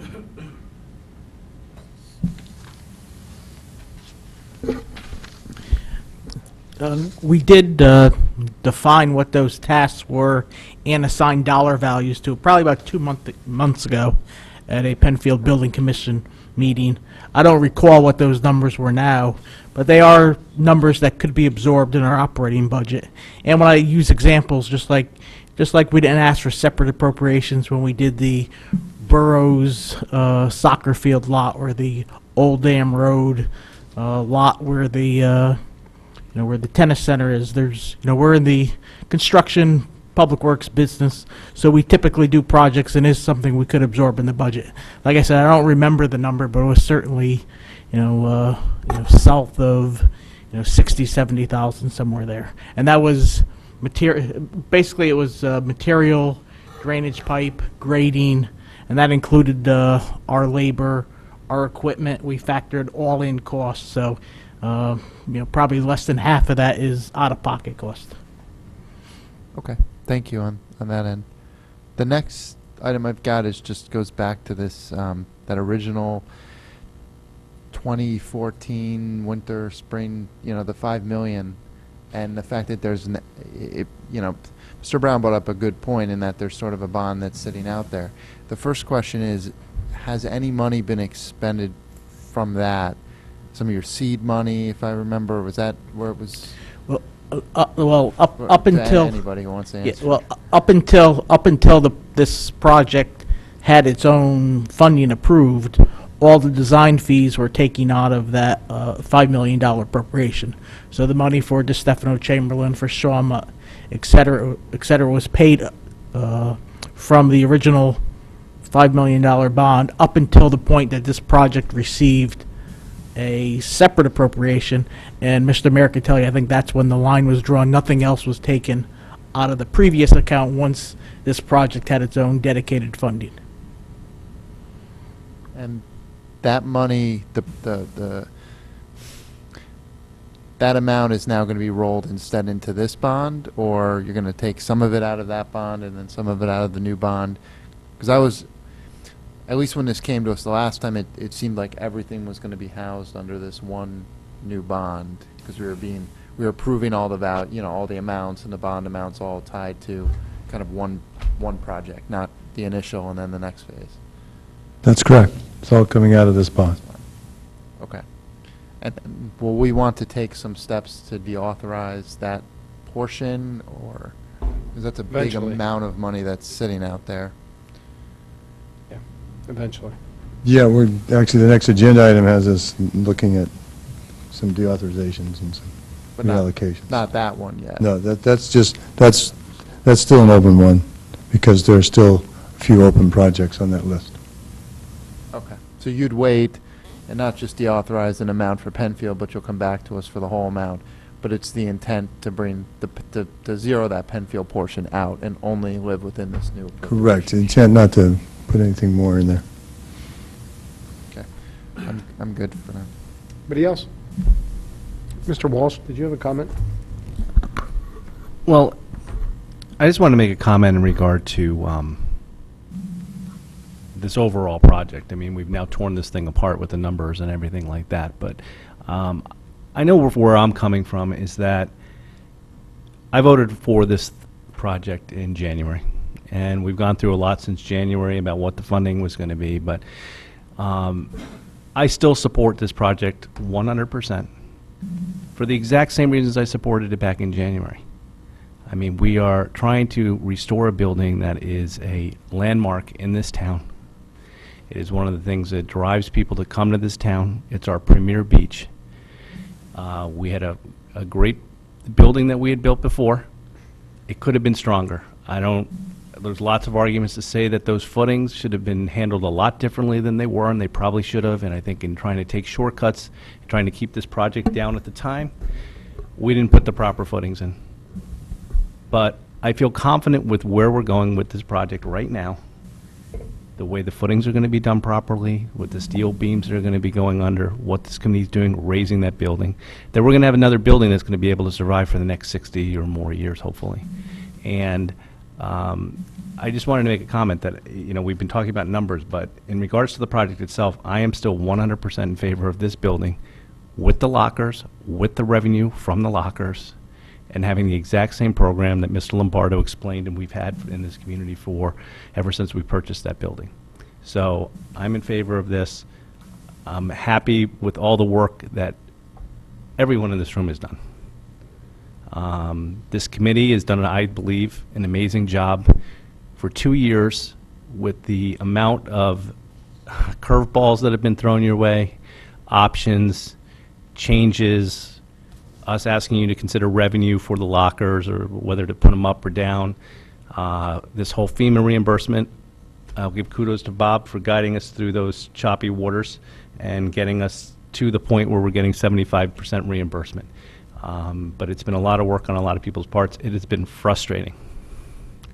It has been very frustrating, not for anybody's fault at all, just the process. This FEMA process has been drawn out, is cumbersome, is complicated, even with people we hired to help us guide us through that process.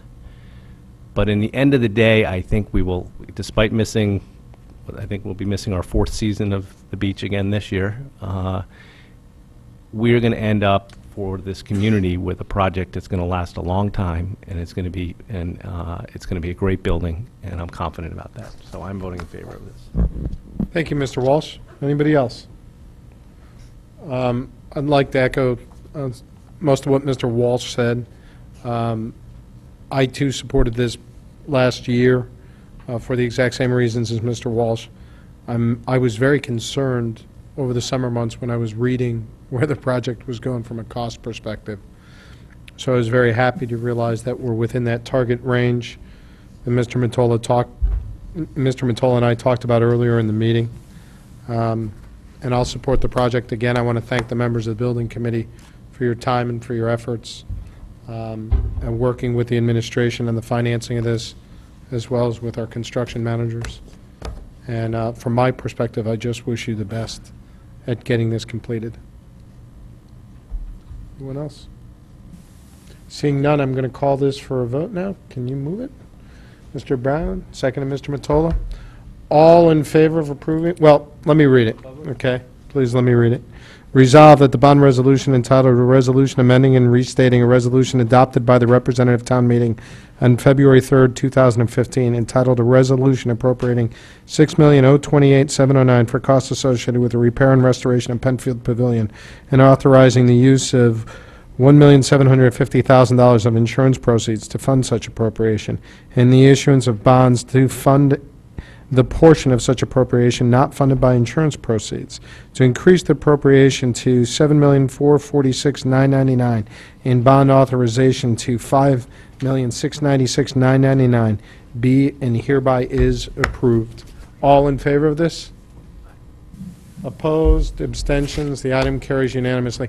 Thank you once again, and good luck with your project. Thank you, Chairman Flynn. If going back to your comment, if you and the Board of Selectmen want feedback from this committee about lessons learned, we'd be happy to take a couple of our own sessions and develop a document and provide it to this body as far as this particular project and what we've learned about other projects. It might be of value. But this happens to be an unusual committee working with a very unusually competent committee. Not that they all aren't, because believe me, citizen committees in this town are the best. But that could be of great benefit. we would have to go through the first selectman and the Board of Selectmen, our boss. So Yeah. I would, yes, I would like that. I would lobby for that. I hope my colleagues feel the same on that, because that'd benefit us. It might show some Right. issues. And Mr. Tetro's here, and I think you're seeing our board nod vigorously that we would love to see that. And thank you for that offer. Thank you all. Have a good evening. Thanks for coming out. I'm going to take a 5-minute recess, and then I'm going to bring the Board of Education and go through their financial position. So I'm going to move number 6 up before number 5 to take care of that, and then we'll go from there. 5 minutes. Thanks, everybody. Good evening, everyone. I'm going to call the meeting back to order, please. So is everyone back? Great. We're going to skip to item number 6. In deference to, we have the Chairman of the Board of Education here and Dr. Title, the Superintendent of the Schools. Item number 6 is a holdover item from our quarterly review meeting of last week, and that's to review the abbreviated Board of Education Q1 fiscal year 2016 financial position. So this is as of the end of September. Thank you, gentlemen, for coming out tonight. Greatly appreciated. So we do have a written report that was submitted to the board over a week ago that we've had the opportunity to review. So I'm just, if it's okay with you, gentlemen, I'm just going to turn it over to the board for questions. Mr. Walsh. Good evening, gentlemen. In paragraph number 1 on the summary, it talks about there being 8 additional retirees. How many did we budget for? 14. 14.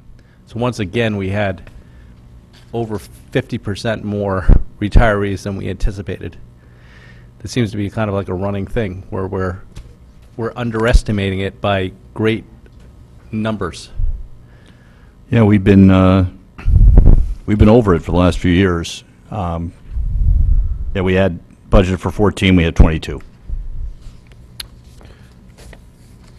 Mr. Walsh, can I follow up on that for a second? Sure. On this item, I've read some articles that indicate that some of this increased retirements and the like are a result of the new processes, the new evaluations and things that are coming out.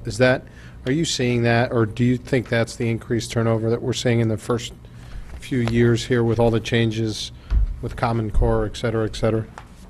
I think there's a bit of a factor there. I think that happened a couple of years ago, right after the new teacher evaluation system went in. We had a big surge of retirements, both administrators Right. and teachers. It was really big and scary. It's a tremendous burden of work, both on the teachers and the administrators. Seemed like it was going to be a very risky proposition. Looked like potentially jobs would be in jeopardy for things that were out of people's control. Some people just didn't want to deal with it, close to the end.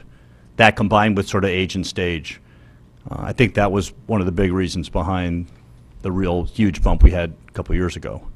I think that's settled out now. I think we're just getting to the point where people are of the age, and that may still be lingering out there, but a lot of this new stuff is settled in a bit, and changes happen all the time in the business, and there are people who just say, hey, look, I'm 58 years old, I got 35 years in, and I don't want to go through another round of changes.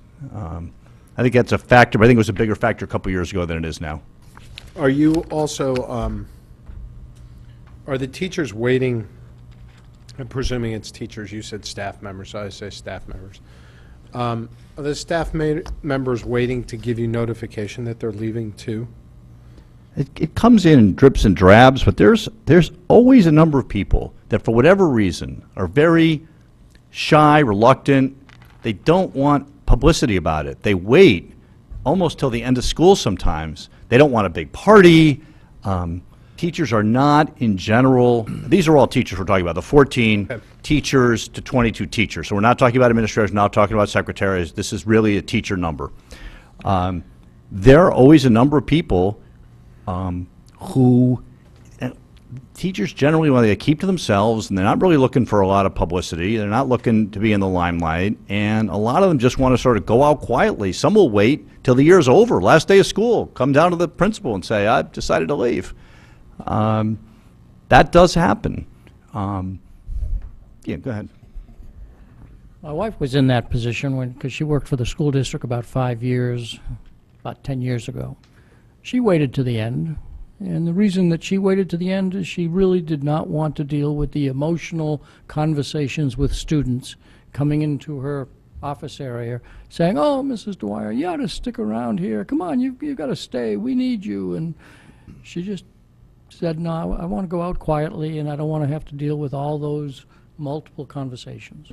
The pull of being home with you was just too much for her to continue. You know, it's... She immediately went to work for Fairfield University, perhaps for that same reason. It's a really difficult decision for anybody to make. And some people, they know right away, and, you know, we probably have 4 or 5 people right now that have already said, "Hey, look, you know, I know this is it." And I think we are going to bump this number up for the 16-17 budget. The problem we have is that the consequences of being wrong on the other end are really difficult. So we are conservative with this. And we've been closer in other years. Sometimes we miss by a lot, sometimes we miss by a little. It's really hard to predict. It's just, you know, very hard. And so fortunately, it does give us, you know, a bit of a cushion. And in the year where we really missed the boat, and we're a ton, as you saw, I think it was last year, I lose track of these fiscal years, we took all that savings and put it back into the internal service fund.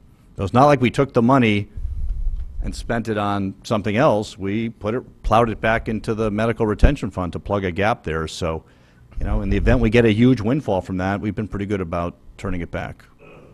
Thank you, Dr. Bill. Do we have older staff comparatively to what the average is? I mean, I presume there must be metrics out there, and you must be able to judge when you're trying to calculate this, saying, "Hey, I've got this many percentage of my staff that is retirement eligible right Yes. now. As a matter of fact, I've got this percentage, which is 5 to 10 years past being eligible, so I've got to start getting ready that some of these people are going to be going."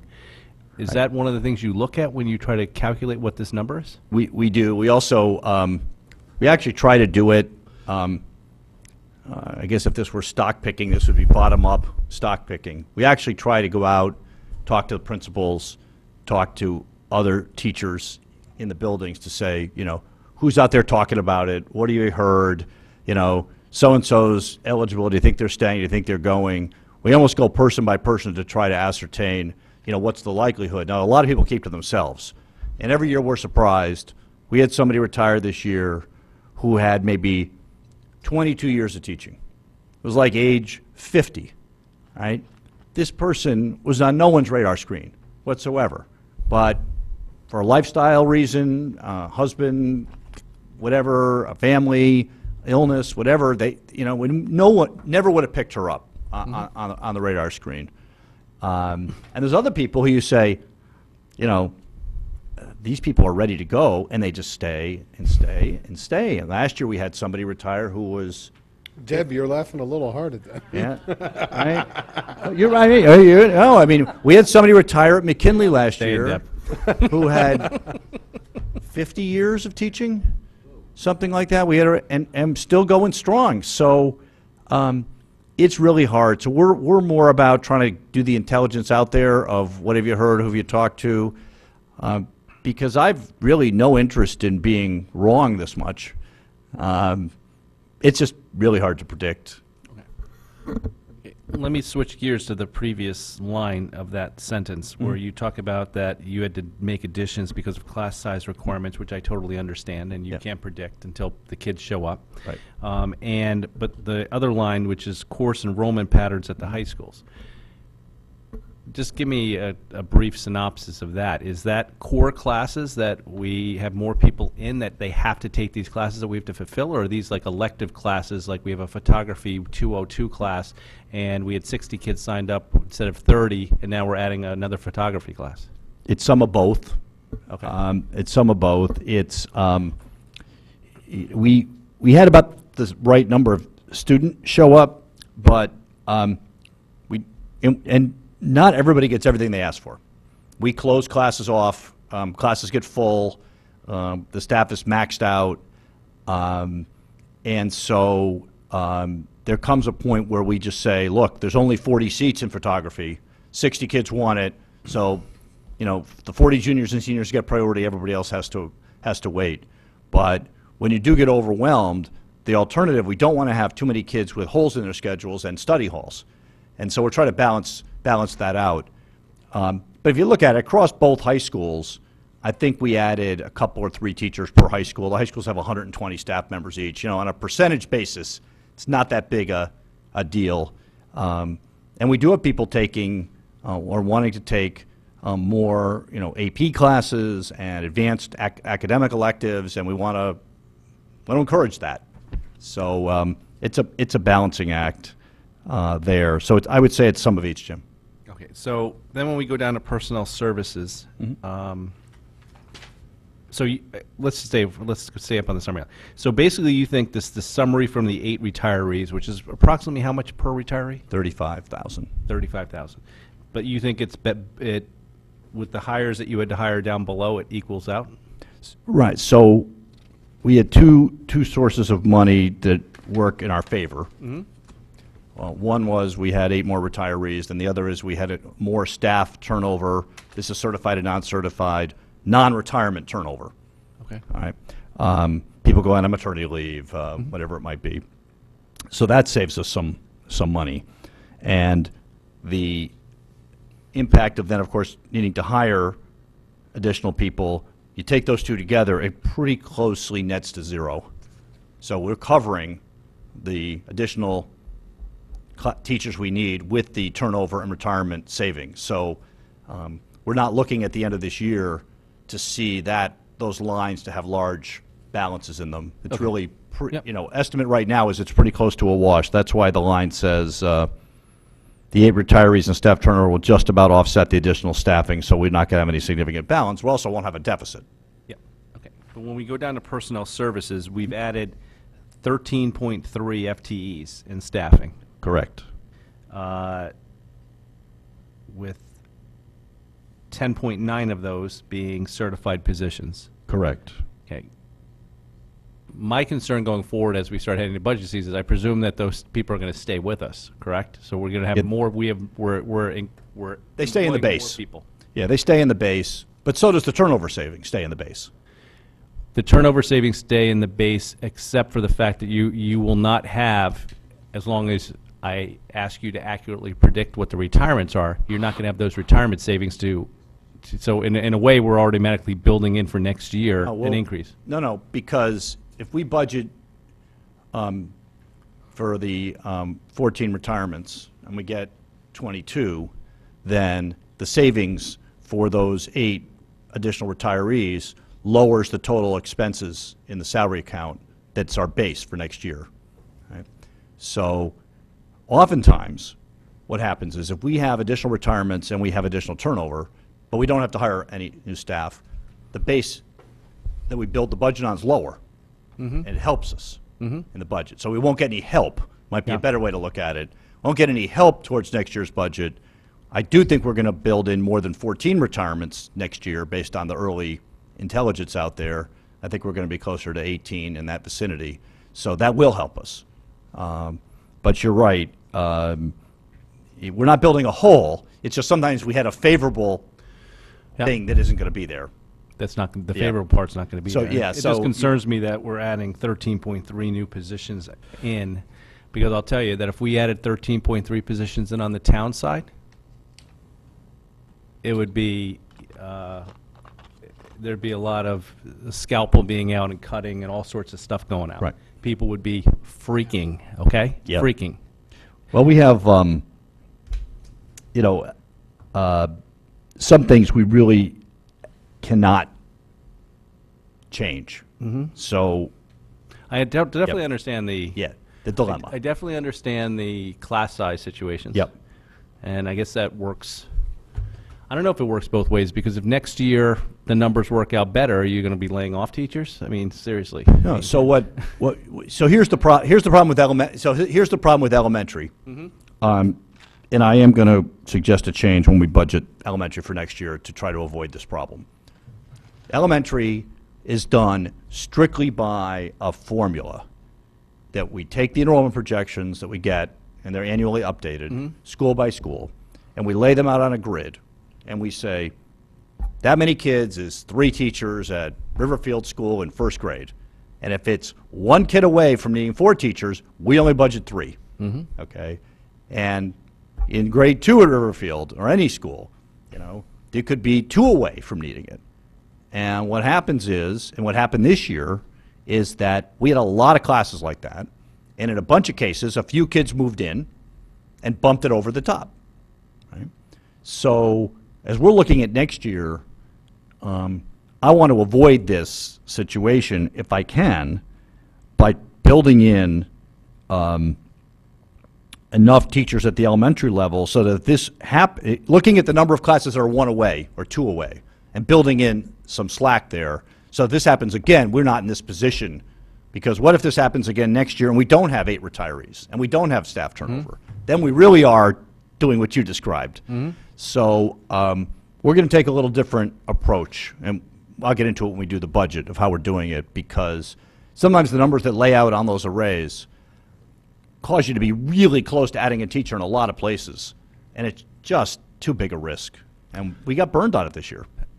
So we're going to try to address that. It's scaring me in my own neighborhood down by the beach. When even on my own street, there's 3 small capes that had senior citizens in them that have just been torn down, and I'm watching these huge houses that have a minimum of 5 bedrooms in them, and I know that they're just not having 5 bedrooms for a couple to move in to have 3 guest rooms. Okay, but it's not just my street; it's every street in the beach area. It's happening to, and you know, I'm saying this, and you know, just from being on this part of the business, I'm like, where are all these kids going to go? It's going to start blowing classroom sizes at Sherman all over the place. We're having another 10-year enrollment projection update done, thorough enrollment projection update done this fall. They're going to be looking at, you know, all the usual things with that, permits and so on and so forth. But right now, our elementary enrollment has been declining. It is predicted again to be declining again next year. It will bottom at a certain point and will start going up again. So we need to be prepared for that. But there's one particularly large class, which is in 4th grade right now. It's the biggest class in the whole system. And next year will be in 5th grade. And when it moves out, it's going to create space availability at the elementary level for a couple of years. Then it's going to start going back up again. So, yeah, it's really hard to predict. Enrollment's really hard to predict. And so that's why I'm a little concerned that our process has been to budget exactly by the numbers, when all it takes is one family to move into one of those houses and have a 1st grader and a 2nd grader, and all of a sudden, we need 2 new teachers. Yep. I agree with you. Okay. Can I go, where are you going next, Mr. Walsh? My next section I was going to be pupil personnel expenses. Okay, so can I jump in for a minute? Fixed charges. There was a note here that I was unfamiliar with, and that is the comment regarding, I'm just going to read it. The total contribution to the town pension for the year will be $78,000 more than budgeted because of change in the mortality tables used by the town's consultant, which would be Hooker and Holcomb, following the Board of Ed budget approval last year. Now, okay, $78,000 in the grand scheme of your budget, I get it. That's not what's concerning me. What I was confused by was the point that the mortality tables were changed because we went through a massive review of all the assumptions used by Hooker and Holcomb 3 years ago or so, where we looked at not only mortality rates, but rate of return rates, salary increases, retirement ages, bada. And now all of a sudden I'm seeing that the mortality rate was changed this year? So I wasn't aware that we changed any rates. Yeah, there was a, I'm trying to pull all this together. There's 2 things that happened this year. One, there was a new mortality table out, and that was more conservative. We brought that in. We also pretty Was much... that town-wide? Because I don't remember. Yeah, us and discussing- that's why we had and then that was more, we also brought in some of the gains, if you remember, they kind of offset each other. The gains I remembered, I Right, did not yeah. remember the mortality. Right. every year, there's a preliminary number that Hooker and Holcomb produces, and then there's a final number. And I don't remember exactly, I remember having conversations after the fact with Ms. Mansell, but there was an initial number, that number got budgeted, and somewhere along the way, we just lost the updated number came through, but it just never got changed in the school So budget. is this an error, or is this due to the mortality tables? Do we know?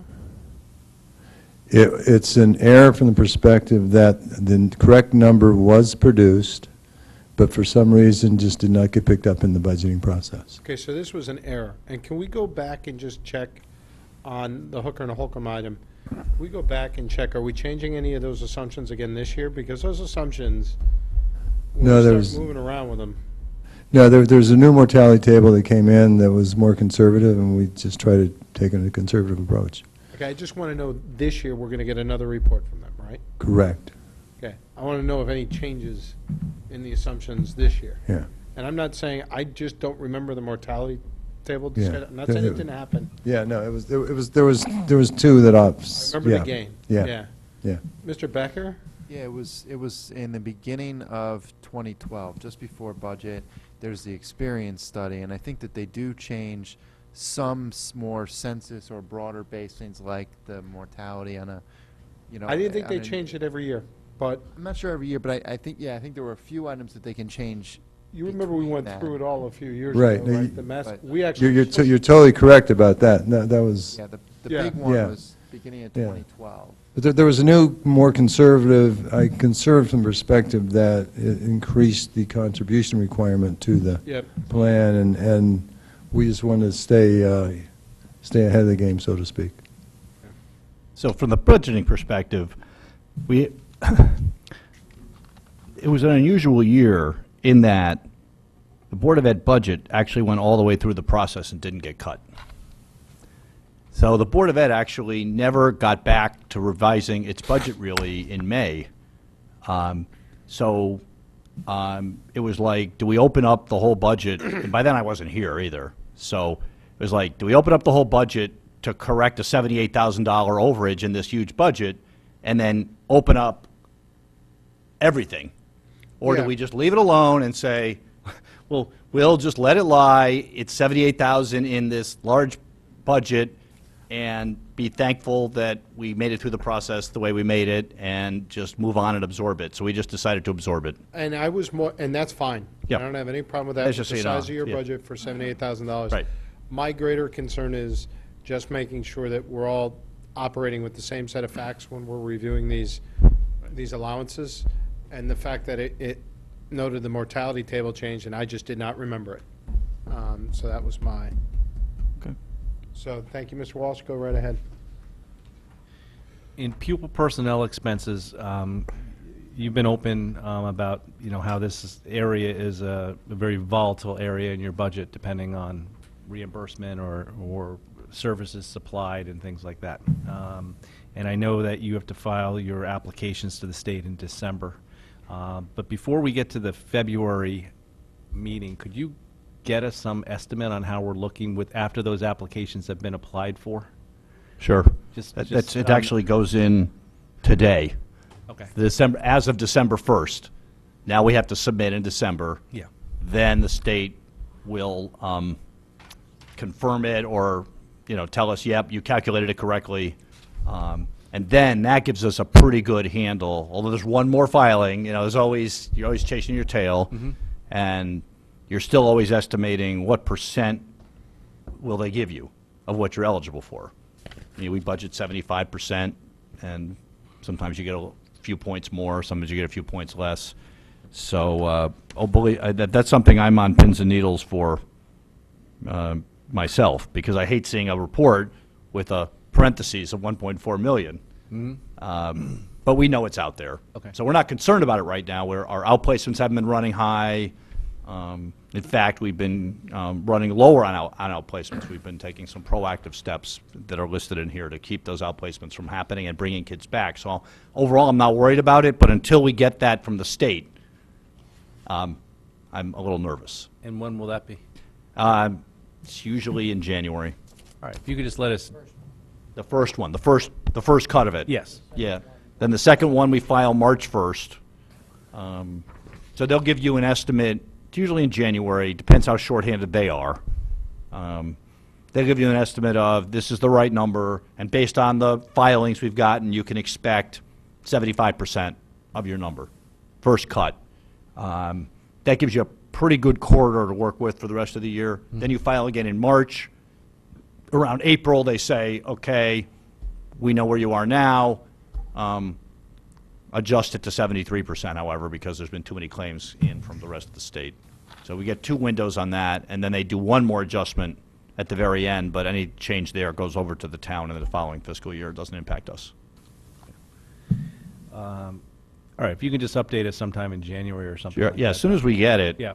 we'll be happy to send it out if it doesn't coincide with a quarterly meeting. And in the second paragraph of that section, I read that where you talked about that you contracted with Effective School Solutions to try to bring some of these outplacements in-house. Do you anticipate that that's going to be a savings for the district? Yes, there will be a savings to the district. The net of all that will be a savings. The early returns on that have been very positive. This is just at the high school, and this is an attempt to address what we've all known, and particularly the last few years, have been an unusually high number of students who have serious mental health needs that can result in, suicide, ideation, potential violence, and so forth. And we've all tried to get out ahead of this thing. And often those things end up being outplacements. But the most important thing is we need to get the kids the help. So this is an intensive intervention done by, people who this is their specialty. And we've brought 3 students back to the high school this year already, this point in the year. And to this point, the last I checked, nobody had gone out from the high school. And usually by now, we've sent a few kids out. So we feel very confident that we will more than recoup our costs on this. We've talked about this at the Board of Ed, at the Board of Select, everywhere about how can we try to rein in our out-of-placement costs. It was whatever year ago it was that we had that massive increase, and we were in trouble that year financially because of it, and we floated a number of options out there that turned out not to really have any legs. We talked about perhaps starting programs in-house and, that sort of thing. So this looked like a real good place to make an inroad with this, and the early returns are good. We're going to continue it next year, but budget-wise, we're holding it as a neutral. But I really think at the end of the day, it's going to end up being a positive. Okay. If we can get a report at the end of the year on how you thought that program went? Yeah, we're tracking that data very carefully because, we have a choice about renewing the contract, not renewing the contract. These aren't employees. And, do we buy as much service time for next year? Do we cut that back? Do we increase it? And Andre Leonardi is, on top of this data all the time because we really want it. We really think it's right now working, but we do want to we have to give it a good track record. So we're not going to propose any extension of this next year. We're going to budgeting to stay the course on it, but we think it's got a lot of potential to help us out. My next questions are in the support expense area, where you talk about why our security expenses appear to be going over, and if you could explain that, and also how's parking revenue later, and how does parking revenue come in? I'm a little confused on why it's coming in the spring and stuff like that. So what happens is that we started charging parking fees at the high school several years ago, and then we increased the fees a couple of years ago, and people said, "Well, what are you doing with all that money?" Right? Some of it was part of a budget adjustment in one year, but when we started the program at the high schools, again, my memory is failing me about exactly what year we started some of these things. But we started locking the doors at the high school and making everybody swipe in, and we have a security device that checks people's IDs when they go to the high school, and checks criminal databases and this sort of thing. There's so much traffic in and out of the high school, we contracted with a security firm and they provide us with a security monitor who staffs that station at the front of the high schools. They let the people in and they check it out. They run it through. If there's a problem, they call the police. So that project is essentially funded out of the parking revenues. Okay. And so the parking revenues probably haven't just been accounted for yet. Okay. So we're paying these people. All right. We're paying this firm. Okay. You see, I understand There's that. a lag. I understand. There, yeah. My last question in this report, I guess, is in the capital section. Why do you say that a majority of your capital expenditures are in the spring, as opposed to just starting to buy your capital now and use it during the year? Well, we, Are these outdoor projects that need to be done during better weather or something? well, what I do is, I tell people to hold back. Oh, okay.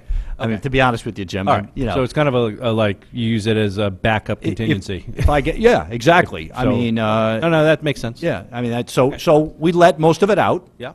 Right? So, 75% encumbered or expended, but there's another 25% that I'm just going to say, look, until I get a clear path to the end here. Sure. I'm not turning you loose till March. No, I appreciate it, and that makes total sense. I just wanted to, I didn't know whether it had to do with outdoor projects and you were waiting for better weather or not, but that makes sense. Those would be the ones that we would wait on. Yep. But it's more just fiscal management. Yeah. Thank you. I Any appreciate other- it. Thank you. All set? Yep. Any other questions from board members on the report? Mr. Brown? In regards to expected state revenues, how much does the state give back to our district for various reasons? Well, the biggest source of revenue that we get from the state actually runs, that's education-related, is the Education Cost-Sharing Grant. It's about $3.5 million. That's actually revenue that's booked on the town side. So it's called Education Cost-Sharing, but it actually is, and in the budget book, it's listed as revenue to the town. The next biggest pots of grant money that we get that are sizable are from the next one from the state is the state excess cost grant that we talked about earlier, which is for expensive special education students. And that one obviously is variable as well. And then the only other grants we get that impact us are federal grants, Title I being the biggest one of those. Those are our really biggest grants. Everything else is it's not peanuts, but Right. those are the big ones. So the reason for the question is, with the state budget the way it is, are you hearing anything from Hartford about cuts at this point? It's been a big mystery up there, hasn't it? I mean, I think it's all being done behind closed doors, and there's certainly a lot of lobbying going on on our behalf. Superintendents across the state are obviously lobbying hard to ensure that if there are going to be cuts made, that education be spared, but who knows if that will, fan out. I don't think there's ever been a year where they've touched ECS.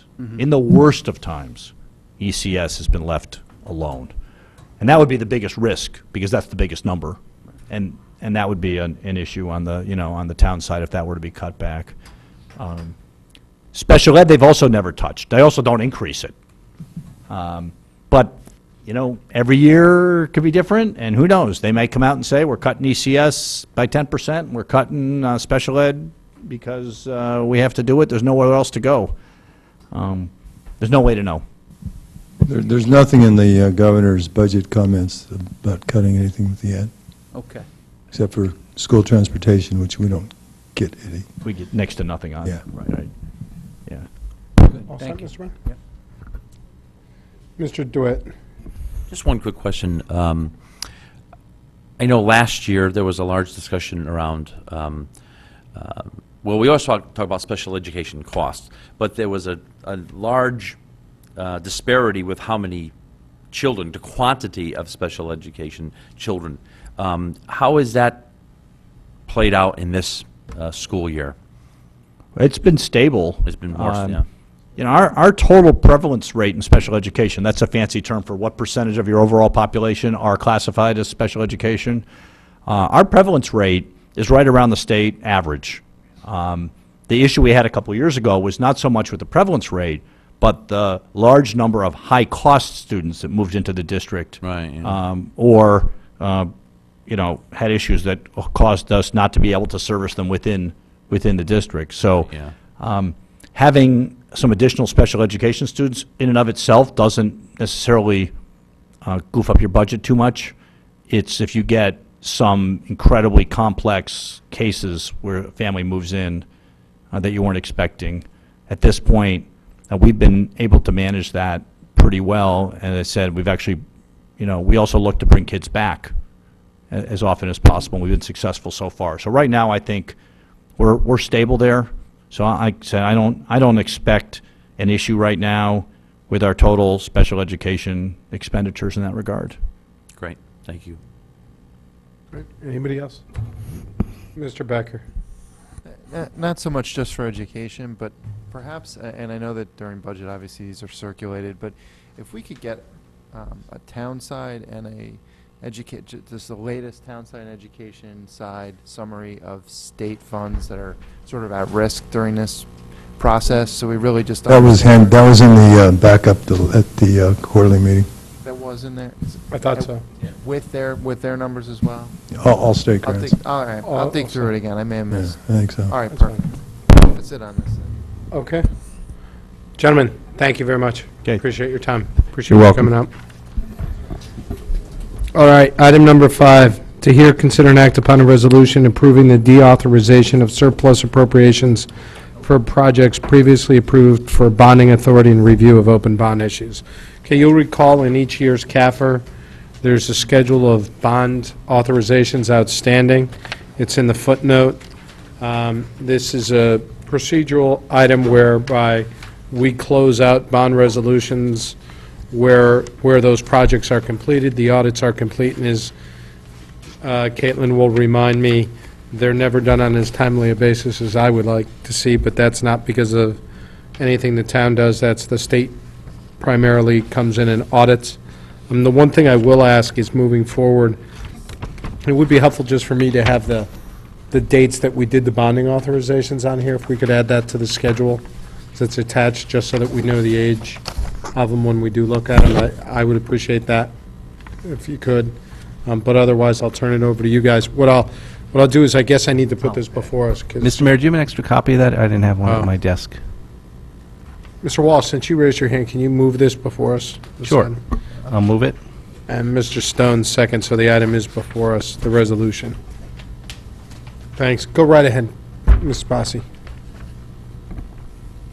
Okay, the authorization, or the resolution was prepared by Pullman Comley, our bond counsel.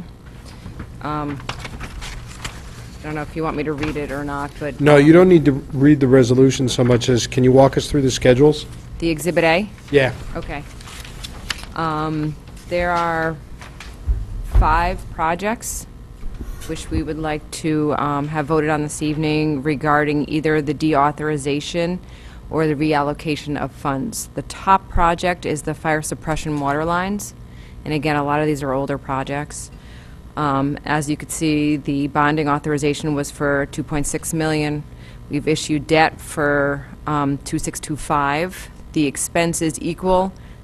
The debt issued, however, there's a $30,000 difference between the debt issued and the total authorization, so we'd like to deauthorize that $30,000 such that we couldn't spend it any further, and then that reduces our outstanding debt that the town has. So that is a separate project than the other 3, the other 4. The other 4 has to do with reallocations of funds between the projects. The second one being the flood control. As you could see, the authorization was for $640. We've issued debt for $640. The expenses were $530. So there's a surplus of $110,000 that we would like to reallocate to the Mill Plain Road Bridge, which was an authorization of $165. This one was a little bit more complex because it was about 3 authorizations regarding this bridge. We did not issue any debt related to the $165. We did pay the state $165,000. So there is a shortfall in that fund of $165,000. So we'd like to reallocate the 110 to the 165. In addition, the school annexes for Osborne and Sherman. The authorization was almost 3.5 or 3,495,000. We've issued debt for the same amount. The expenses were a little bit lower than that, 3,461. So there's a surplus of $34,000 sitting in that fund. And lastly is the Sherman renovation, the $3,050,000. We issued the full amount of the debt of the $3,050,000. The expenses were the $2,850,000, and we want to allocate $21,000 of that surplus to then have column 6 net to zero, so that they all are reallocating funds that we've issued to offset ones that we could issue, but we would rather allocate to the 165 shortfall as opposed to actually issuing the debt for the Mill Plain Road Bridge. And why wouldn't we deauthorize the differential in the Sherman schools, the leftover? The 200,000? Well, if I'm reading this correctly, it says that the surplus there is 155, Yep, of which you're taking 21 and want to reallocate it, yes, which leads about 134 yep. outstanding. Why wouldn't we deauthorize that as well? If that project is closed Because out. we've already issued debt for the Issued the full debt. $3,050,000. You've already issued full Oh, debt. okay, that's right, my fault, I read that wrong. Okay, I understood that wrong. Okay, So the remainder from the 155 minus Where is this 21, where's that going to go? right, That we could bring into the debt service fund Okay. is an option so that we can move it have. down. Yes. We can move it over to then And reduce our use- debt. Yes. Yep. Okay. And that's what I guess I wasn't Subsequent talking about years. deauthorization, I was talking about paying down the debt, because otherwise it's sitting there, you can't spend the funds anyway. Correct, So we might as well just pay down the debt and be incurring less interest. right. So is that what the plan is here, Mr.? What you have before you is the subset of the entries that require Board of Finance approval. There are other accounting entries that go I'm on. not even talking about an accounting entry, I'm actually talking about taking the cash and paying. Well, no, that's what we do from an accounting perspective. We move it from the project over to the debt service, then we'll pay the debt service out of the project. So when will you pay that? The 134? Do you see what I'm saying? The actual cash, when will you pay that to pay down the debt? When will we actually do that? I don't know. Well, It's this- just, I mean. Go ahead, what am I misunderstanding? Thank you. No, I Mr. mean, Walsh. basically, we pay debt service every so often, right? It's every I 3 understand months, that. 6 months. But That's kind of on a schedule. that's on a schedule. But there's other activities that go through, like we get, for example, we got a late bill from Pullman and Conley for a lot of general activity with respect, for example, all that bond work they did for the RTM, bond evaluation work, who can make what adjustments, et cetera, and for the Board of Finance. We got a late bill from them for $76,000 that included the bands and other things. So that goes into debt service. So that'll be one of the things that'll be paid out of that. And then at the end of the year, we'll, when we get done, I don't understand that. what part didn't you understand? We used bond counsel to do work related to bonds that gets charged to debt service, not general fund. Okay, what does that have to do with the 134? Part of that 134 will be used to pay that because it's not part of the budget. Okay, but that's not I guess what it sounds like to me is that's not an expense. It sounds like expenses are being buried in bond service that aren't directly tied to, That's directly tied to bond service. not directly tied to projects. Not directly tied, not So directly tied to there's project. funds that we authorize to pay for projects that aren't actually paying for projects, but are paying for, Bond-related, correct. it doesn't sound right to me. Isn't that the same account we put the, when we do one of these refinances, we have the bond premiums? We have two debt service pieces. Okay. There's a debt service org in the general fund that Yep. we budget every year to pay for our debt Yep. service. Correct. On the waterfall. Which is part of this. Okay? Right. So that's in the general fund. We also have a debt service fund Yep. where the premium goes in Yep. every year, if we get any, If we get any. for any bond Yep. or band issuances to then use to offset the actual interest payment in the subsequent year. Mhm. So, and we have used our debt service Yes. fund, I don't know if you guys recall, about $1 million or $1.5 million Yeah. the last couple of years to offset Yes. some of our debt service expense in our general fund. So there's two separate debt service pieces. Yes, I'm trying to tie it back to the waterfall schedule, which is done by basically bond issuance. Yep. Which are tied to projects, right? Okay, and if we get, and when we issue bonds and bands, Yep. we look at what capital projects we're allocating this money to, and then we take a piece of the bill, and let's just say that if Osborne Hill was 2 million of a, I'm going to make up a number, $100 million or $10 million issuance, then we charge 20% to that capital project. Yeah, and I'm just sitting here saying, okay, for the very specific issue, and I'm just going off of what Mr. Mayor said. Okay. Where you have legal counsel that's not necessarily tied to a project. Yep. Right? It is tied to a legal question about how we administer all our projects, right? It seems to me that that legal expense would come out of the general fund. We have $25,000 budgeted every year for fees and professional services in our debt service org. Right, and I get, that's fine. I guess I've never seen that broken out before, Okay. right? What do you mean? I've never seen that enumerated. I always, when we go through the debt service, we basically tie it back to the waterfall and say, Yep. okay, we And, tie. and there is an additional 20, if you have your budget book. which Yeah, I don't have, with but me. yeah, no, there Okay. is. But I'm just sitting here saying, are we hiding that cost inappropriately and using funds from projects to pay for it, as opposed to dumping that into dumping the general costs of debt service legal counsel that's not tied to a specific project? Should that go to that account? It's an accounting question, right? I'm not saying that the work wasn't valuable. I remember the Yep. discussion. I'm just, I can't wrap my arms around the accounting for that being right, coming it out of debt service when. This has all been signed off by bond counsel and auditors. I don't care. I just don't know whether it's transparent or not. Well, that's, transparent is different than right. Right. Right, but accounting doesn't, I've been an accountant for 25 years. It doesn't necessarily make common sense.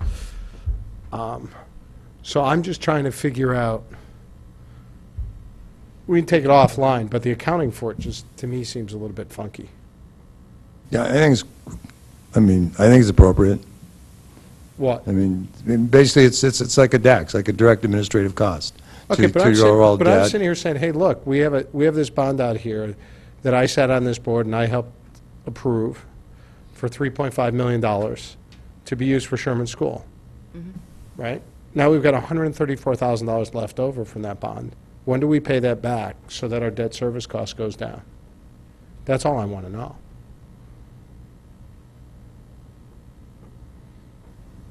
And it's like, well, it kind of goes into the fund, we don't kind of pay it back, we kind of pay, these other fees that go into it out of there. I'm just, Right, I understand what you're saying. it's like, how do we pay it back? It's like, okay, it's $134,000 we're not spending, how do we pay it back? Well, I think the last 2 years they have, using the $1 million and the $1.5 million. Well, that's the or- bond premium, no? No, not all. It's, because that builds up over time. Right, okay, but this is still on here, so when do we pay this back, this 134? We could use that surplus to pay down our debt service next year if we wanted to. Well, and that's kind of what I'm saying, is maybe when do we do that? Like, when should we do that? We'll probably clean it out, and, when, there's two other issues that we haven't quite finalized yet, but, that's, in the past, as Ms. Bossy pointed out, that money is used, it's, that account was almost down to zero, right? Yep, and then we Account was down to refund zero. and by the And refunding, the then, savings. so it's not an account that holds a balance, it's whatever's in there gets applied towards debt service. and debt service and bond I don't want to waste a counsel. lot of time. I mean, I'm just having problems. I just want to step through it, I guess is what I want to say. I want to understand this a little bit better. Mr. Becker? Well, yeah, I mean, from my perspective, I mean, and I know where you're going, and I somewhat agree there. From my perspective, you're taking, if you take the, and maybe it's just an isolated incident, where, and you can say, like, if this doesn't normally happen. I get it when we use bond counsel or other attorneys, just like any other professional services, and we wrap it into a $20 million, school project. That sort of says, okay, fine, you're going to take something that you've expended immediately, but it's part of the bigger project. In a sense, if we're doing it this way for the legal advice, that was rendered earlier in the year, that's taking a one-shot legal opinion and paying for it out of bonds, which is over possibly a 20-year, for this project, probably a 20-year window. But I guess to that, one question I have is, how often does this happen? I mean, other separate bond counsel advice or anything that, because normally we have the refinances, we have when a project is done. No, They come before our board. Is there any, are you taking other billings and doing this, like when you contact bond counsel throughout the year about something? Or is this? Yeah, there's, I don't know when the last time the town cleared out, reallocated or deauthorized. Have not done that since, we started it a year and a half ago, if you remember, when we ran into the issue with the DPW, and there'd been some payments that were made that weren't appropriate, but it all balanced out in the end. It was nothing illegal or funny. It was just bad accounting, if you remember that. Okay. You can take the bond, you can do one of two things.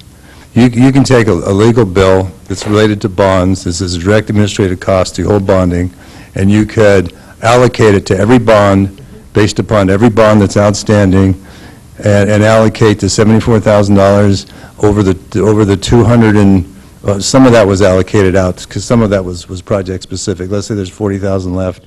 You can take that $40,000, you can say this is related to all our bonds, it's related to what people can do with bonds, what they can't do with bonds, and you could allocate it over all the past bonds, you could keep it there and allocate it over all the future bonds, or you could just pay it off with, if you have, dribs and drabs of excess in there. It's much more easy and practical and reasonable from an accounting perspective just to pay it off without, the multiple allocations. If you'd like us to do a whole spreadsheet, we can do that as well. But that's what I would do. I would just allocate it over everything. I'd still take it out of the bond service fund because it's a bond service direct administrative cost. Thank you. Continue. Thanks. That concludes the Exhibit A piece that I think you're voting on, and then we could go over the other projects that are in progress as well. So these are the projects that are going to be included in the CAFR, correct? The ones that are in progress. Well, they'll all be included because these haven't been deauthorized on a timely enough basis. Right. But these specific will remain in the CAFR until we deauthorize In them. progress. Right. Yes. Okay. Does anybody have any questions on these specific? Yeah. Procedural question.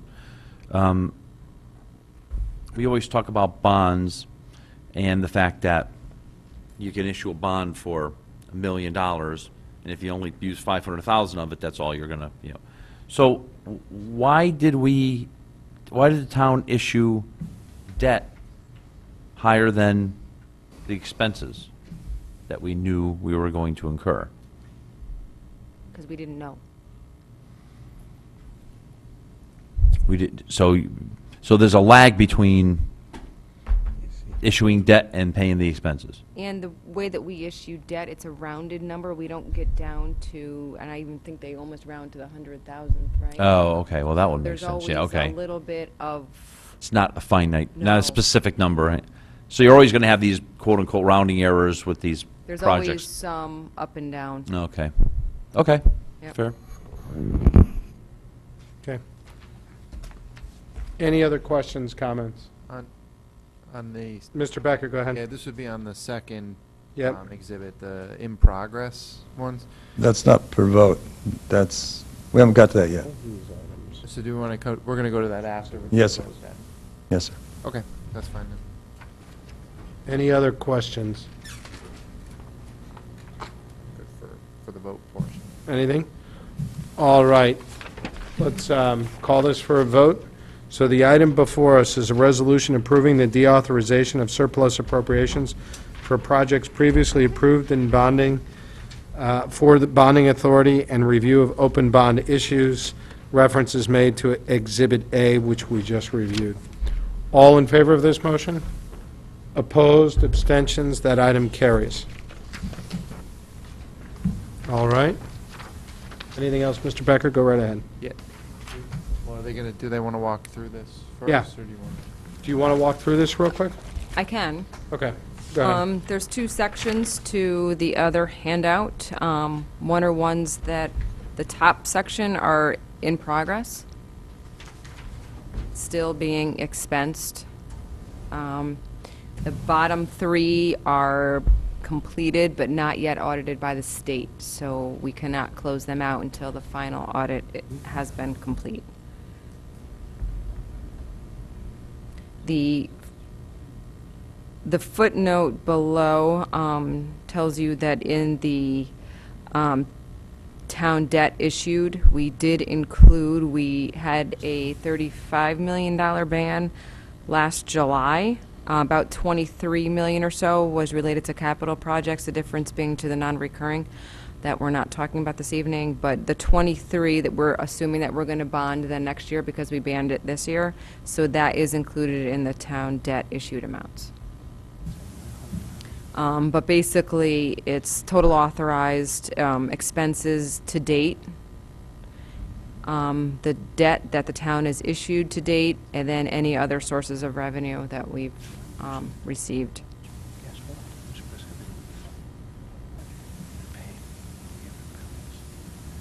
So again, these are pretty, most of them are pretty current projects. A few of them are a little bit older, but none of which could be, we felt as though could be closed out at this point.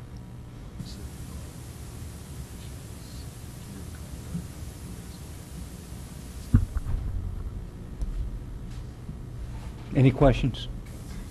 Comments? Nope. So, We'll move this along. Looks right? good. Yeah, yeah, looks good. Mr. Becker? just on the, do we have an idea? I would think if I were to say, also go and, get a summary like this for the bands, that it's a heck of a lot more work because there's all sorts of little projects. On the within there. non-recurring? The non-recurring Yep. ones. Well, that's that one that we referenced about a year and a half ago. We closed out really all the older ones through almost 2010. Yeah. So we're pretty current on those. From a monitoring standpoint Mhm. with those, is that something, I mean, how does that work sort of on a, I reach out to the Board of Ed, because a day-to-day, lot of it but- is Board of Ed projects, and I don't know when they're completed. Yep. So I reach out to Mr. Cullen and Mr. Morbido and say, hey, are you guys done? But again, some of them are state reimbursement issues, and we know that they're behind, so we can't close them out. But if they are done spending, then about like once a year or so, I reach out to them and say, hey, are you done? Can I close these? And I literally inactivate them in Munis so that no one could charge any more expenses to them again, in error or whatever. And then we'll come before you guys again to close. so, okay, so you are on a once-a-year basis monitoring and shutting them down, so people, I mean, we get to a point, we can lock it Yes, down. procedurally in Even Munis, if I it's a- close it so they cannot enter a purchase order against that account. Even Yep. if it's one slice of a non-recurring, Every piece You go of the through. non-recurring, let's just say they authorized $1 million and there's 10 projects, every project has their own account. So I inactivate that exact account. Yeah. okay.